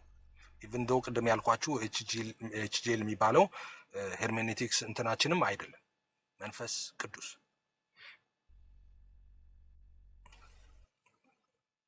ሞኝነን ሞኝነት ይመስላል አይደል? አሁን ለእናንተ ነው። እኛ ግን ይሄኛው ሞኝነት ይሻለናል። ቅድም እንዳልኳችሁ ከሰው ጥበብ የእሱ ሞኝነት ይጠበባል ስለሚል እኛ ዋናውን የእውቀት ሶርስ የሆነውን የእውቀት ምንጭ የሆነውን መንፈስ ቅዱስን ተጠግተናል። ያ መንፈስ በውስጣችን አለ። ስለዚህ መታመኛችን በጣም ጽኑ ነው፣ ከሁሉም በላይ ማለት ነው። ሰው በዛ ነው የምናየው። አንድ ሀሳብን ስጠቀልል ወደ አንተ ሀሳብ ስመጣ ይሄ ልሳን የሚባለው የፔንቴኮስታል ላይ ያለ እንቅስቃሴ ልሳን እንደዚህ በሽተኛ መፈወስ እንደዚህ አጋንንት ማውጣት እንደዚህ በዚህ ዓመተ ምህረት የጀመረ ነው። በዚህ ገብት ውሸት ነው። መጽሐፍ ቅዱስ ላይ ነበረ። የመጀመሪያዎቹ አብያተ ክርስቲያናት ላይ ነበረ። ሐዋርያቱ ያውቁታል። የሐዋርያቱ ትምህርት ነው፣ የኢየሱስ ትምህርት ነው። ከዛ በኋላ በዚህ ዘመን ነበረ ወይ? ምን አገባኝ እኔ ቢኖር ባይኖር። ሰባተኛው ክፍለ ዘመን ላይ ነበረ። ስምንተኛው ክፍለ ዘመን ላይ ባይኖር አልነበረም እንበልና እንስማማ እስቲ ከእናንተ ጋር። ኦኬ አልነበረም። ለምሳሌ በእነዚህ ወቅት ነበር አይደለ? በመጀመሪያው ምዕተ ዓመት ላይ ነበረ፣ በሁለተኛው ምዕተ ዓመት ላይ ነበረ። እሺ ከዛ ሶስተኛው፣ አራተኛው፣ አምስተኛው የለም። አሁን 2026ም ላይ የለም እንበል። አሁንም ልሳን የሚናገር ምድር ላይ የለም እንበል። የትም አብያተ ክርስቲያናት ምድር ላይ አሁን ልሳን እየተነገረ አይደለም እንበል። ሶዋት ይቀይረዋል እንዴ ልሳን መኖሩን አለመኖሩ? ሐዋርያው ቅዱስ ጳውሎስ ልሳን አለ ብለዋል። በቤተ ክርስቲያን አለና ስለ ቤተ ክርስቲያን ነገረን። እናንተ ብልቶች ሆናችሁ የተጋጠማችሁበት የአካል እያለ እየነገረን በቤተ ክርስቲያን መንፈስ ቅዱስ ይህንን አድርጓል ብሎ ልሳን አለ፣ ሐዋርያ አለ እንዲህ ብሎ ነግሮናል። ሰው ያንን እውነት ይቀይረዋል እንዴ? ባይኖር ምን አገባኝ። በዘመናት አይኑር ጠቅላላ አልኖረም እንበል። ቆሮንቶስ ቤተክርስቲያን ላይ ነበር፣ ኤፌሶን ቤተክርስቲያን ላይ ነበረ። በመጀመሪያው ዓመተ ምህረት ነበረ። ኢየሱስ አስተምሮታል፣ ሐዋርያቱ አስተምሮታል። አዎ ሰው ምን አገባኝ እኔ ከዛ በኋላ ባይኖርስ 2026 ላይም አይኖር ከፈለገ አሁን ምን አገባኝ እኔ። አለ ግን ልሳን ብዬ ነው ማምነው። ለምን መጽሐፍ ቅዱስ አለ ብለዋል። በማያሻማ መንገድ አለ፣ ልሳን አለ። ልሳንም ይሄ ነው እንዲህ ይሰጣል፣ የሚሰጠው እንደዚህ ነው፣ እንደዚህ ያርግ የተቀበላለ የመንፈስ ቅዱስ ስጦታ ነው። ቤተክርስቲያን አለች፣ ልሳንም አለ ብለዋል። ሰው ማረጋገጫ የሚሰጠኝ እኔን ማን ነው? ለሱ ሰምባዲ መጥቶ ማረጋገጫ መስጠት አለበት ለጳውሎስ ትምህርት። እዚህ ነው ወክ ላይ እንደዛ አይደለም። ክርስትና እንደዛ አይደለም። ሰው ትክክል አይደለም። እና ልሳን እንደዛ የሚሏችሁ ሰዎች ማለት ነው። አይ ልሳን አሁን የሚነገረው ልሳን እስቲ በአራተኛው መቶ ክፍለ ዘመን በአምስተኛው መቶ ክፍለ ዘመን አሁን የምትናገሩትን ልሳን መጽሐፍ ቅዱስ አለ ወይ? እንደዛ በሉ። ከመጽሐፍ ቅዱስ ሊያወጧችሁ፣ ከመጽሐፍ ቅዱስ ካወጧችሁ በነገራችን ላይ ይገሏቸዋል። በነገራችን ላይ ከመጽሐፍ ቅዱስ አትውጡ ማለት ለውይይት ብቻ አይደለም ለህይወትም ጭምር ማለት ነው። እስቲ ከመጽሐፍ ቅዱስ ውጪ የሚለው ነገር እንዴት እንደሚቀፈኝ እኔ አጠይቁኝ። አሁን ብዙ ጊዜ እኔ ውይይትም ሳደርግ አንዳንድ ሰዎችን እንትን ለማለት አንዳንድ ሰዎችን አይምሮ ለመጠበቅ ነው እኔ ቸርች ፋዘርስን ሜንሽን ሳደርግ እንደዚህ ብዙ ጊዜ እንትን የምትሉኝ እንጂ እስቲ ከመጽሐፍ ቅዱስ ውጪ የሚለው ንግግር ራሱ በጣም ነው የሚቀፈኝ። ታውቃላችሁ፣ በጣም ነው የሚቀፈኝ። እንዴ በቃ መጽሐፍ ቅዱስ ላይ ካለ እኮ አለ ነው በቃ የመጨረሻውን ኮንፎርሜሽን አግኝተናል፣ ማረጋገጫ አግኝተናል መጽሐፍ ቅዱስን። ኢቭን ዶ ቸርች ፋዘርስ ብሎ አንድ ሰው ሲጠራ ቸርች ፋዘርስ የትኛውን የመጽሐፍ ቅዱስ ክፍል ማለት አለባችሁ? ሪፎርመሮች ሊሆኑ ይችላሉ። ካልቪን ሲባል ሉተር ሲባል የትኛውን ክፍል ነው የሚል ጥያቄ ማንሳት አለባችሁ። ጆን ካልቪን እንደዚህ ብለዋል፣ ሉተር እንደዚህ ብለዋል። ኦኬ ሉተር ይህንን ያለው ኤፌሶን ምዕራፍ ስንት ቁጥር ስንትን ሲያብራራ ነው? አይ መጽሐፍ ቅዱስ ሲያብራራ አይደለም፣ በቃ የሱ ሐሳብ ነው ማለት ነው። እናመሰግናለን። ሐሳቡ ጥሩ ከሆነ በመጽሐፍ ቅዱስ መዝነን እንቀበለዋለን፣ ጥሩ ካልሆነ አንቀበለውም ማለት ነው። ምንም የተለየ ነገር የለም። ሉተርን አንቀበለውም፣ ሉተርን አይደለም ሁሉንም አንቀበልም። ከመጽሐፍ ቅዱስ ውጪ የሆነ ሐሳብ ሲያመጡ ማናቸውንም ማለት ነው። ከጳውሎስ የተለየ ትምህርት የሚያመጣ ሰው የተረገመ ነው። መልአክም ቢሆን እኔ አይደለም ያልኩት ራሱ ጳውሎስ ነው። ይገርማችኋል እንዴ ራሱ ጳውሎስ ራሱ ቢሆን ራሱ ጳውሎስ ካስተማረው ትምህርት የተለየ ይዞ ቢመጣ የተረገመ ነው ራሱ ጳውሎስ። ይህን ማን አለ? ራሱ ጳውሎስ። እኛ ከሰበክንላችሁ ውጪ አለ የተለየ ቢሰብክ አለና እኛ ብንሆን አላለም ጳውሎስ? ራሱን ጨመረኮ እኛ ብንሆን አለ። ያ ማለት እንደሆነ ገብቷችኋል? እኛ ማለት ብንሆን ተመልሼ መጥቼ አንደኛ ቆሮንቶስ ምዕራፍ 14 ላይ ጻፍኩላችሁ ተሳስቻለሁ ብል ማለቱ ነው። ኦኬ ትክክል አይደለም ብል ማለት ወይም ከዛ የተለየ ወንጌል ብነግራችሁ ማለት እኮ ነው። የተረገምኩ ነኝ አለ ጳውሎስ። የሰማይ መልአክ ቢሆን አለ ሚካኤልና ገብርኤል መጥተው መጽሐፍ ቅዱስ ላይ ከተጻፈው እውነት የተለየ እውነት ቢነግሯችሁ እንደዛው አለ። ያን ያህል የታመነና ጽኑ የሆነ የእግዚአብሔር እውነት ነው ያለን መጽሐፍ ቅዱስ። እንደዛ የመጽሐፍ ቅዱስ ስታንዳርዱ ያ ነው እና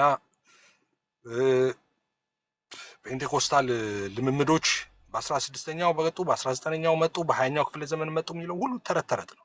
16ኛውም 14ኛውም ላይ አልመጣም። የት መጣ? ኢየሱስ ጋር ኢየሱስ አስተማረው። የኢየሱስ ትምህርት ነው። ጳውሎስ አስተማረው። የጳውሎስ ትምህርት ነው።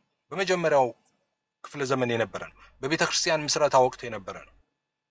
ማስረጃ ይኸው ሞልቶ ተርፈዋል። ይህን መሞገት ይቻላል? ጥሩ ነው፣ መሞገት ነው። መሞገት ካልተቻለስ አይ በመጀመሪያው ክፍለ ዘመን ቢኖር እነ ጳውሎስ ቢያስተምሩትም የኢየሱስ ትምህርት ቢሆንም በሰባተኛው ክፍለ ዘመን ላይ ከሌለ ዋት ስለዚህ ሃይማኖት ሰባተኛው ክፍለ ዘመን ነው ማለት ነው። አንተ ክርስትና ሳይሆን የሰባተኛው ክፍለ ዘመን ሃይማኖት ምናምን ብለህ ሃይማኖት ጀምር። ምክንያቱም ሰባተኛው ክፍለ ዘመን ላይ ያሉ ሰዎች ናቸው ያንተ የሃይማኖት ጀማሪና ፈጻሚ። የኛ አይደለም። የኛ ሃይማኖትና ጀማሪና ፈጻሚ ኢየሱስ ነው መጽሐፍ እንደሚል። ሐዋርያው ቅዱስ ጳውሎስ እና ሌሎች ሐዋርያት እነሱ ያስተማሩት ትምህርት ያ ነው፣ ማዕዘኑ እሱ ነው። በዛ ላይ ታንጻችኋል ነው የተባሉ። መሰረት አይቀየርም። በዛ ላይ ነው ማነጽ የሚቻለው። መሰረቱን የመሰረቱት ሰዎች ከተናገሩ በቂ ነው። እሺ እዚህ ላይ ብዙ ቆይቻለሁ። ተባረኩ። ሌላ በጣም ተመርቶል። እሺ ታንኪ በጣም እሺ ስፒሮስ ሰላም ላንተ ይሁን። ሰላም ትንሽ እንትን ስለሆነ ነገር ባልጠይቅ ይሻላል። ማለትም ከዚህ በፊት ያሉላችሁንም አንድ ስፒሮስ እሺ ወንድምየው ስፒሮስ በጣም ውሸታም ነውና ዋሽቷል ባለፈው በእኔ ላይ እና ለዋሽበት ውሸት ይቅርታ ይጠይቅ መጀመሪያ። ምንም ጥያቄ ከመጠየቅ እዚህ ቤት ቤኪ እኔ አይደለም የሰራሁት ቪዲዮውን ተቆርጦ ሼር ነው ያደረኩት። ከዛ በኋላ ሲነግሩኝ ወዲያውኑ ከፍቼ ይቅርታ ጠይቄያለሁ። ለምን ሰከንድ በጣም ትንሽ ሰከንድ ነው፣ እዛ አልነበርኩም። ሌላ ሰው እንትን ሲል የእውነት እንደዛ ያልክ መስሎኝ ሼር አድርጌዋለሁ። በኋላ ይቅርታ ጠይቄያለሁ። ቪዲዮንም አላወረኩትም፣ ስህተቴን የኔ ስህተት እንደሆነ ሰው እንዲያውቅ እና እዚህ ላይ ችግር የለብኝም። እኔ ካጠፋው ይቅርታ ጠይቃለሁ። ማለትም ይሁዳን መጽሐፍ የጻፈው ማን ነው? ይሁዳ ኢየሱስ ክርስቶስን ከመካዱ በፊት ነው ሲክድ ነው ሲል ራሱ የተናገረ አድርገው ነበር ቪዲዮ የተሰራው። በኋላ ግን ሌሎቹ ሲሉ ያ ተጠያቂውን የእሱን እውቀት ለመለካት እንደሆነ ነው ሲሉኝ ይቅርታ ወዲያውኑ ነው ከፍቼ ይቅርታ ያጠየቅኩት። ከፕሮቴስታንት መጥቶ አብረን እያወራን ነበር እና ችግር የለብኝም እኔ ይቅርታ።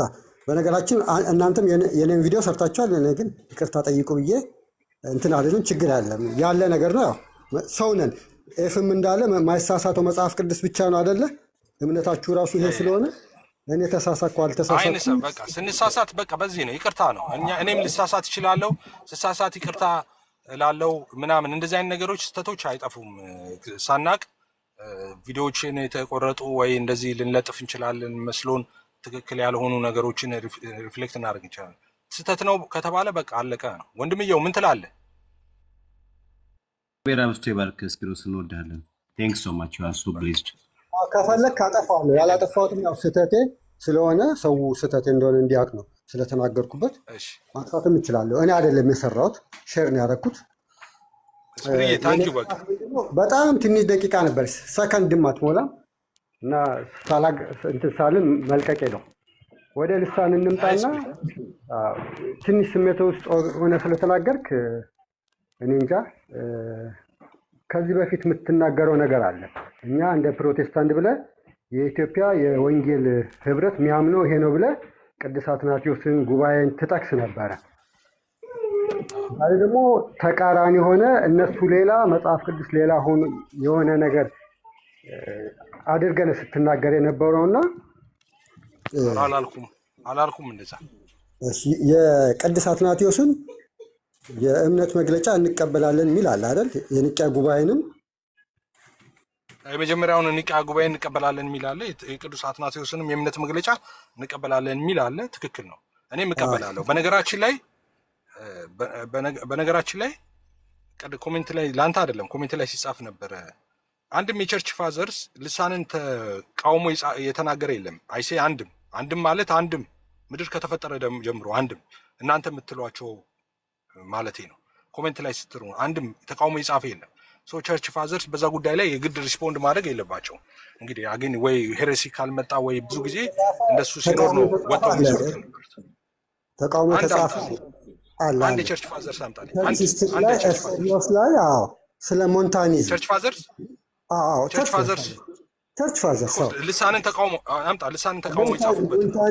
ሞንታኒዝም አላልኩም። ልሳንን ተቃውመው ይጻፉበት። ልጨርስ።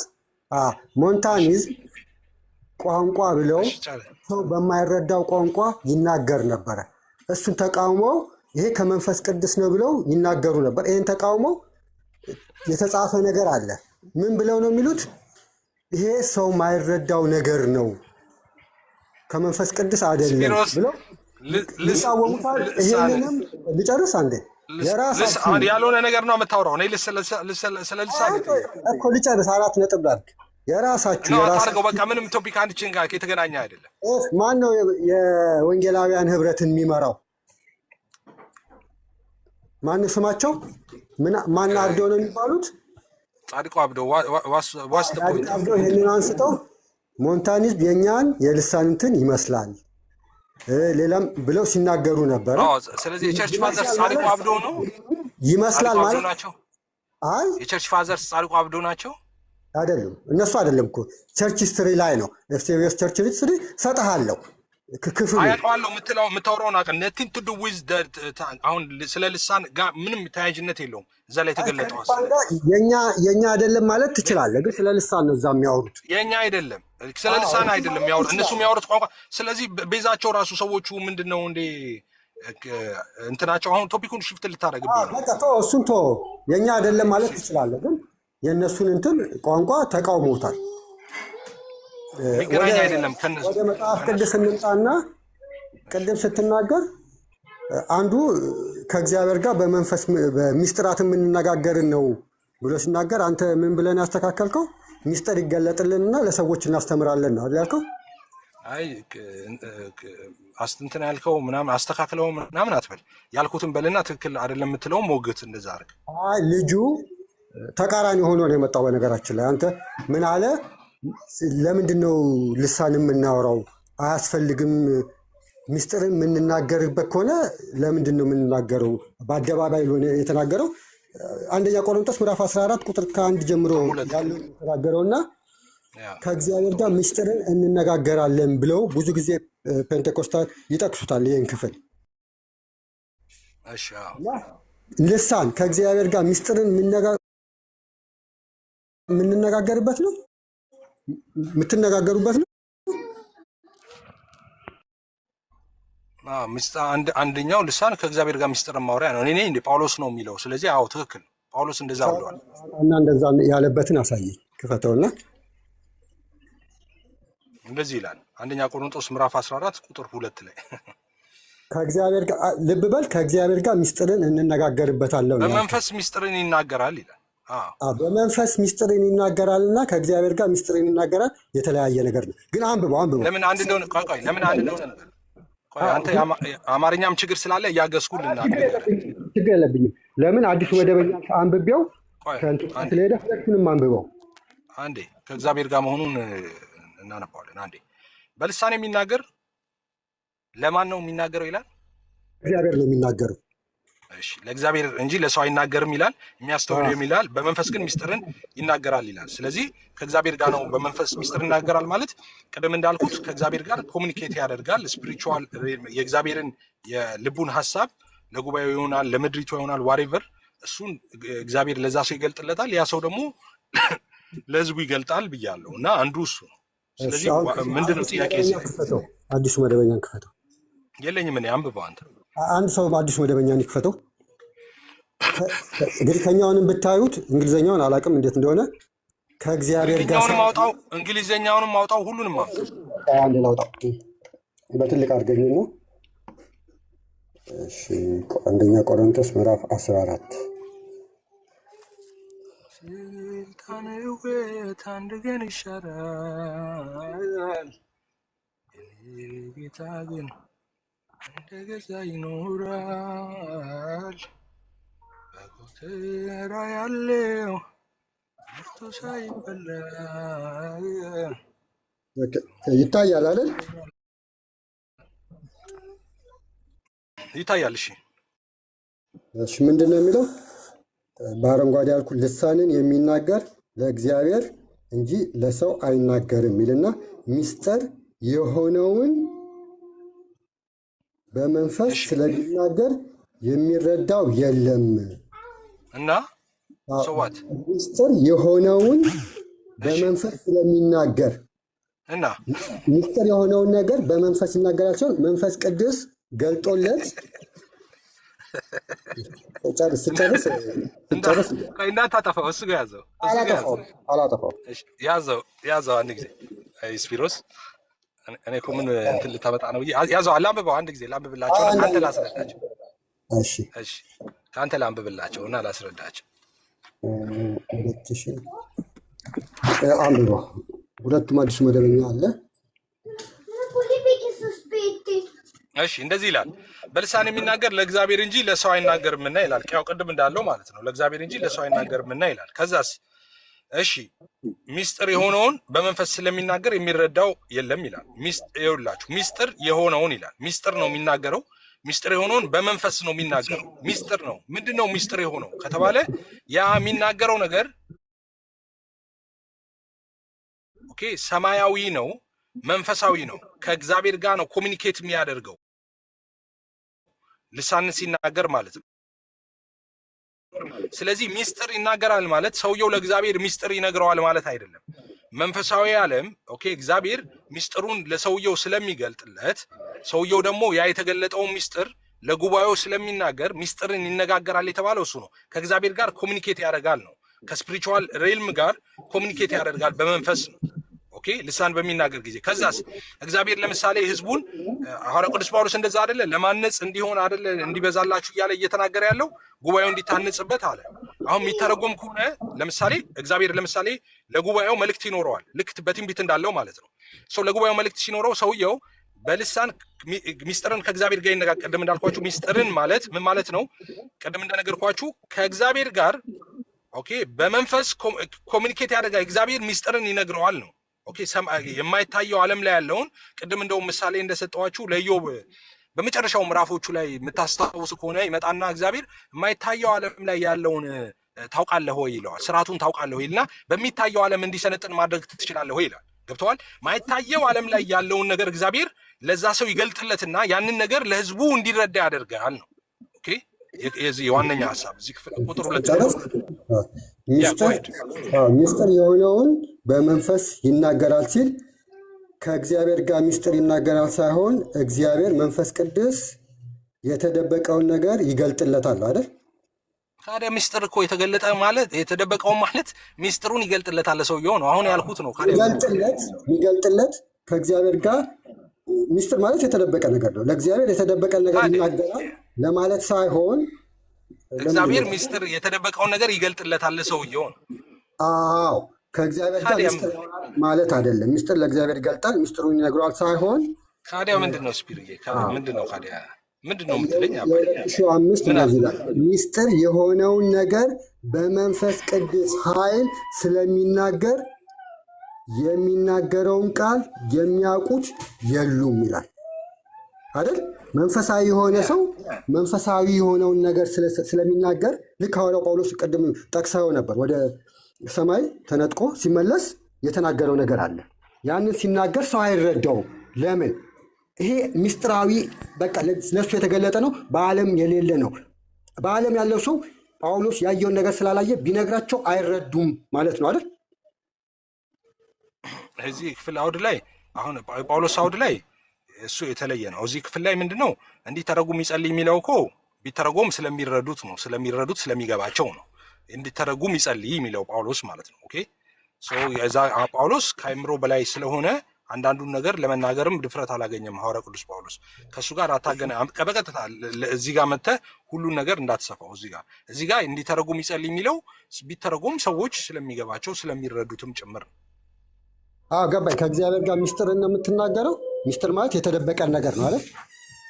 ሚስጥር ማለት መናገር ማለት ምን ማለት እንደሆነ ተናግሬ ተርጉሜ አዎ ልክ ነው ኤፍሬም ብለኸኝ አሁን መልሰህ ስፒሪዬ አመጣኸው ወደ እንትን እንድረዳት ነው እንድረዳ። ቅድም እኮ ትክክል ነህ ብዬ ነበር የጀመርኩት፣ ግን በኋላ ቀየርክብኝና አይ ሀሳባችን ተመሳሳይ ነው። አሁን ሚስጥር ከሆነ ይናገራል ማለት እሱ ለእግዚአብሔር ሚስጥር ይናገራል ሳይሆን ሰማያዊ የተደበቀውን ሚስጥር እግዚአብሔር ይገልጥለታል ሰውየው ማለት ነው። እኔም እኮ እሱን እያልኩ ነው። ለምን ብዙዎቹ ሲጠቅሱ ከእግዚአብሔር ጋር ሰይጣን እንዳይሰማ ምን እንዳይሰማ በሚስጥር የምንናገርበት ቋንቋ ነው ስለሚሉ ቃሉም እንደዛ አይልም።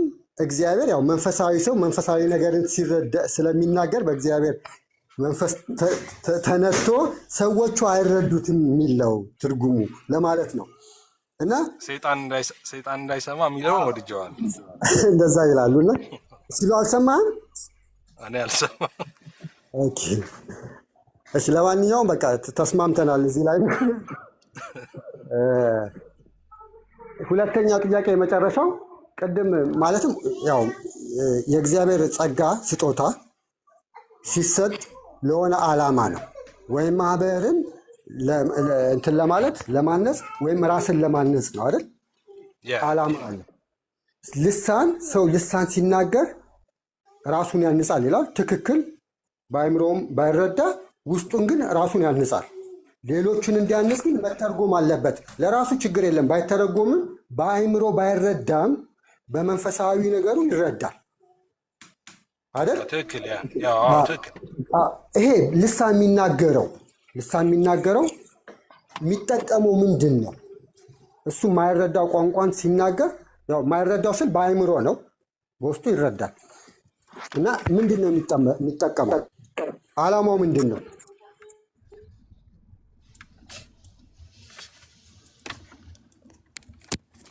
ስፒሪዬ ይሰማል? እሺ አንድ ጊዜ ጥያቄውን ድገምልኝ። ሚስጥር ያው ጸጋ የሚሰጠው ስጦታ የሚሰጠው ለራስን ለማጽናት ነው አይደለ? ምንድን ነው የሚባለው? አማርኛው ጠፋብኝ። ወይም ማህበርን ወይም ራስን ምን ነበረ? ለማነጽ። ስለዚህ ልሳን የሚናገር ሰው ያው በአእምሮም ባይረዳ ቢናገርም በልሳን ሲናገርም ጥቅም አለው ይሄ ነገር። እና ጥቅሙ ምንድን ነው እኮ? ጥቅሙማ ራስ ተናገርክ እኮ። አንደኛ ለማነጽ ነው፣ አይዲፋይ ለማድረግ ነው እኮ። እንዴት ነው የሚያንጸው? ማነጽ እኮ ማለት ብዙ እንትን አለ። ማነጽ ማለት በቃ አሁን አንተ ስትዘምር እንዴት ነው አትታነጽም? ስትዘምር ስታመሰግን አትታነጽም? አሁን በልሳን አመሰግናለሁ ይላል ጳውሎስ እና መልካም ታመሰግናለህ ደግሞ ይላል። ስለዚህ ስታመሰግን ታንጽ አታውቅም? ስፒሮስዬ አንድ ሰው መዝሙር ስትዘምር ስታስተምር ምናምን ስትዘምርም ቃሉን እንትን ብሎ ወደ ንስሐ ትመጣለህ፣ ራስን ወደ እግዚአብሔር እንትን ትላለህ። እንደዚህ ነገሮች አሉ አይደለ? ራስን ኢየሱስ ክርስቶስን ወደ ራስን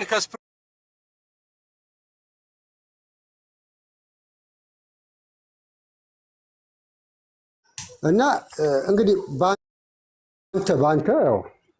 አንተ ባለህበት ልሳን የሚናገሩ ይህንን ነገር ጥቅም ሲያገኙ አይተሃል? ታያለህ?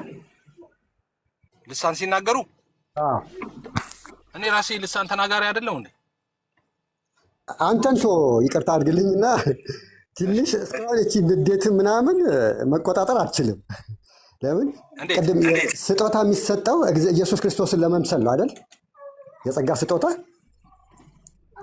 ኢየሱስን ለመምሰል እሺ፣ በጸጋ ስጦታ ወደ አይደለም ሰማይ ሄደ። ኢየሱስን የምትመስለው፣ በጸጋ ስጦታ አይደለም የምትመስለው። እሺ ቀጥል። የሚሰጠው ኢየሱስ ክርስቶስን ለመምሰል ነው። በእነዚህ በነቢያትም አስተማሪዎችም ሐዋርያትም የሚሰጡት በትምህርት ራስን እያነስክ ችግር የለውም። ሀሳብ ገብቶኛል። ኢየሱስን የምትመስለው መምሰል አስለምድ ይልሃል። መንፈስ ቅዱስ ደግሞ ያንን የሚሰጥም ያንን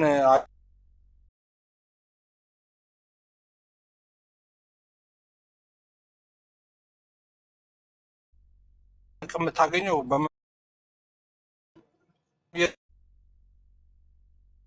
ትፈርደው የፈለክ በኃይል ስለ አንዳንዴ ስለምትበሳጭ አልክ።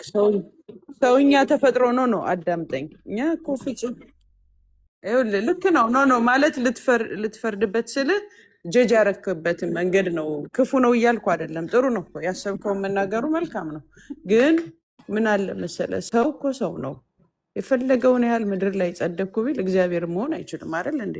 በነገራችን ላይ ልሳን እናገራለሁ ሲልህ ነው ይናገራቸዋል እንጂ ልቡ በጣም ንጹህ ነው። እንደውም ክፉ እኮ ልሳን አይናገርም ማለት ግን አይደለም እኮ። ልሳን መናገር ተሰጥቶታል። ሰው ግን ሰው ነው ደግሞ ፍጹም አይደለም። ሊበሳጭ ይችላል፣ በኃይል ሊናገር ይችላል ነው። ከዛ ውጭ ግን አታገናኘው። በልሳን መታነጽ መንፈስ ቅዱስ ያንጽሃል ሲል አንተ ራስህን የምታነጽበት ነው። ቅድም እንዳለ ነው ኤፍሬም፣ ስትዘምር አሁን ሙሉ ቀን በቃ ከምንም ሀሳብ ወጥተህ ስትዘምር ከአምላክህ ጋር ነው የምትሆን። ልሳን ደግሞ በግልህ የምታወራው ልሳን። እኔ አሁን በአደባባይ የሚጸልዩ እንደ ቲክቶክ ላይ ዩቱብ ላይ በልሳን የሚጸልዩትን አልቀበለውም። እሱ ልሳን በፍጹም ነው የማልቀበለው። ለምን? ከአምላክህ ጋር ወይ ደግሞ በቸርችህ የሚተረጉም ሰው ሲኖር ነው ብቻ የምታወራው ልሳን። ከአምላክህ ጋር ግን ማነጫ ነው። ከአንተ ቢሄቪር ጋር ግንኙነት የለውም። ኦፍኮርስ ወደ መልካምነት እየመጣን እየተሰራን የምንሄድበት ነው። ገባህ አይደል? እንጂ ፍጹም ሆነ ማለት አይደለም። አንድ ሰው በልሳን ስለጸለየ ወይም ከአምላኩ ጋር በልሳን ስላወራ እሱ ልልህ ነው። ስፒሮስ አላልኩም ሰው ፍጹም በአንድ ይሆናል አለ። ወደ ኢየሱስ ክርስቶስ ስፒር ምንድን ነው የምትነቅፍብኝ ነገር ተገኘ እንዴ? የምትነቅፍብኝ ነገር ተገኘ ወንድሜ? እኔን ራሴን እንትን ማለት አለብኝ እኮ። እሺ፣ አይ ምን ማስረጃ ለማምጣት ነበረ። ያው ድንገት ያመጣሁት እንትን ትክክል ላይሆን ይችላል። ላናቀው እንችላለን፣ ሁላችንም ላናቀው እንችላለን። ትርጉሙን አናቅም ማለት ግን ትርጉም የለውም ማለት አይደለም። መንፈሳዊ ዓለም ላይ ትርጉሙ ይታወቃል ምን ማለት እንደሆነ። ከዛ ሴንስ አንጻር ትርጉም ሁሉም ልሳን ትርጉም አለው። ትክክል ነው። መንፈሳዊ ዓለም ላይ ትርጉም አለው። እኔ ግን ላልተረጉም እችላለሁ። ኦኬ፣ ምክንያቱም ትርጉም ስጦታው ላይኖረኝ ይችላል። ጳውሎስ እንዳለው ደግሞ ሁሉም መተርጎም አይችልም፣ ሁሉ መናገር እንደማይችል ሁሉ ማለት ነው። ከዛ ሴንስ አንጻር ከሆነ እንትን እላለሁ። አንዳንዶቹ ግን ምን ይላሉ መሰለሽ፣ ልሳን ትናገራለህ ይላሉ። አዎ ታውቀዋለህ ይላሉ። የምትናገረውን ልሳን ታውቀዋለህ ይላሉ። አይ አላውቀውም ምናምን ሲል አይ በቃ ትክክለኛ ልሳን አይደለም ማለት ነው ይላሉ። እንዴ መጽሐፍ ቅዱስ ሲናገር ደግሞ ሐዋርያው ቅዱስ ጳውሎስ ልሳን ስናገር አይምሮ አያውቀውም ይላል። ቃል በቃል ጳውሎስ አላቅም ልሳን ስናገር አይምሮ አያውቀውም የምናገረውም ብለዋል። ስለዚህ በዛ ሴንስ አይደለም። አሁን እኔ ልሳን እጸልያለሁ፣ በልሳን ምንድን ነው የምትለው በልሳን ብትይኝ አላውቀውም እኔ ምን ማለት እንደሆነ ትርጉም ስለሌለኝ ማለት ነው። ያ ማለት የምጸልየው ልሳን ትክክል አይደለም ማለት ነው? ትክክል ነው እንጂ እንደ ጳውሎስ አይነት ልሳን ነው የምናገረው። ግን ትርጉሙ መንፈሳዊ ዓለም ላይ ነው ያለው፣ እኔ ጋር የለም። እንዳልከው ነው ቋንቋ አይደል? ልሳን የማይተረጎም የለም። ልሳን የምታደርገው ወይ ደግሞ አሁን ቤት ውስጥ 3-4 ናችሁ ልትጸልዩ ትችላላችሁ።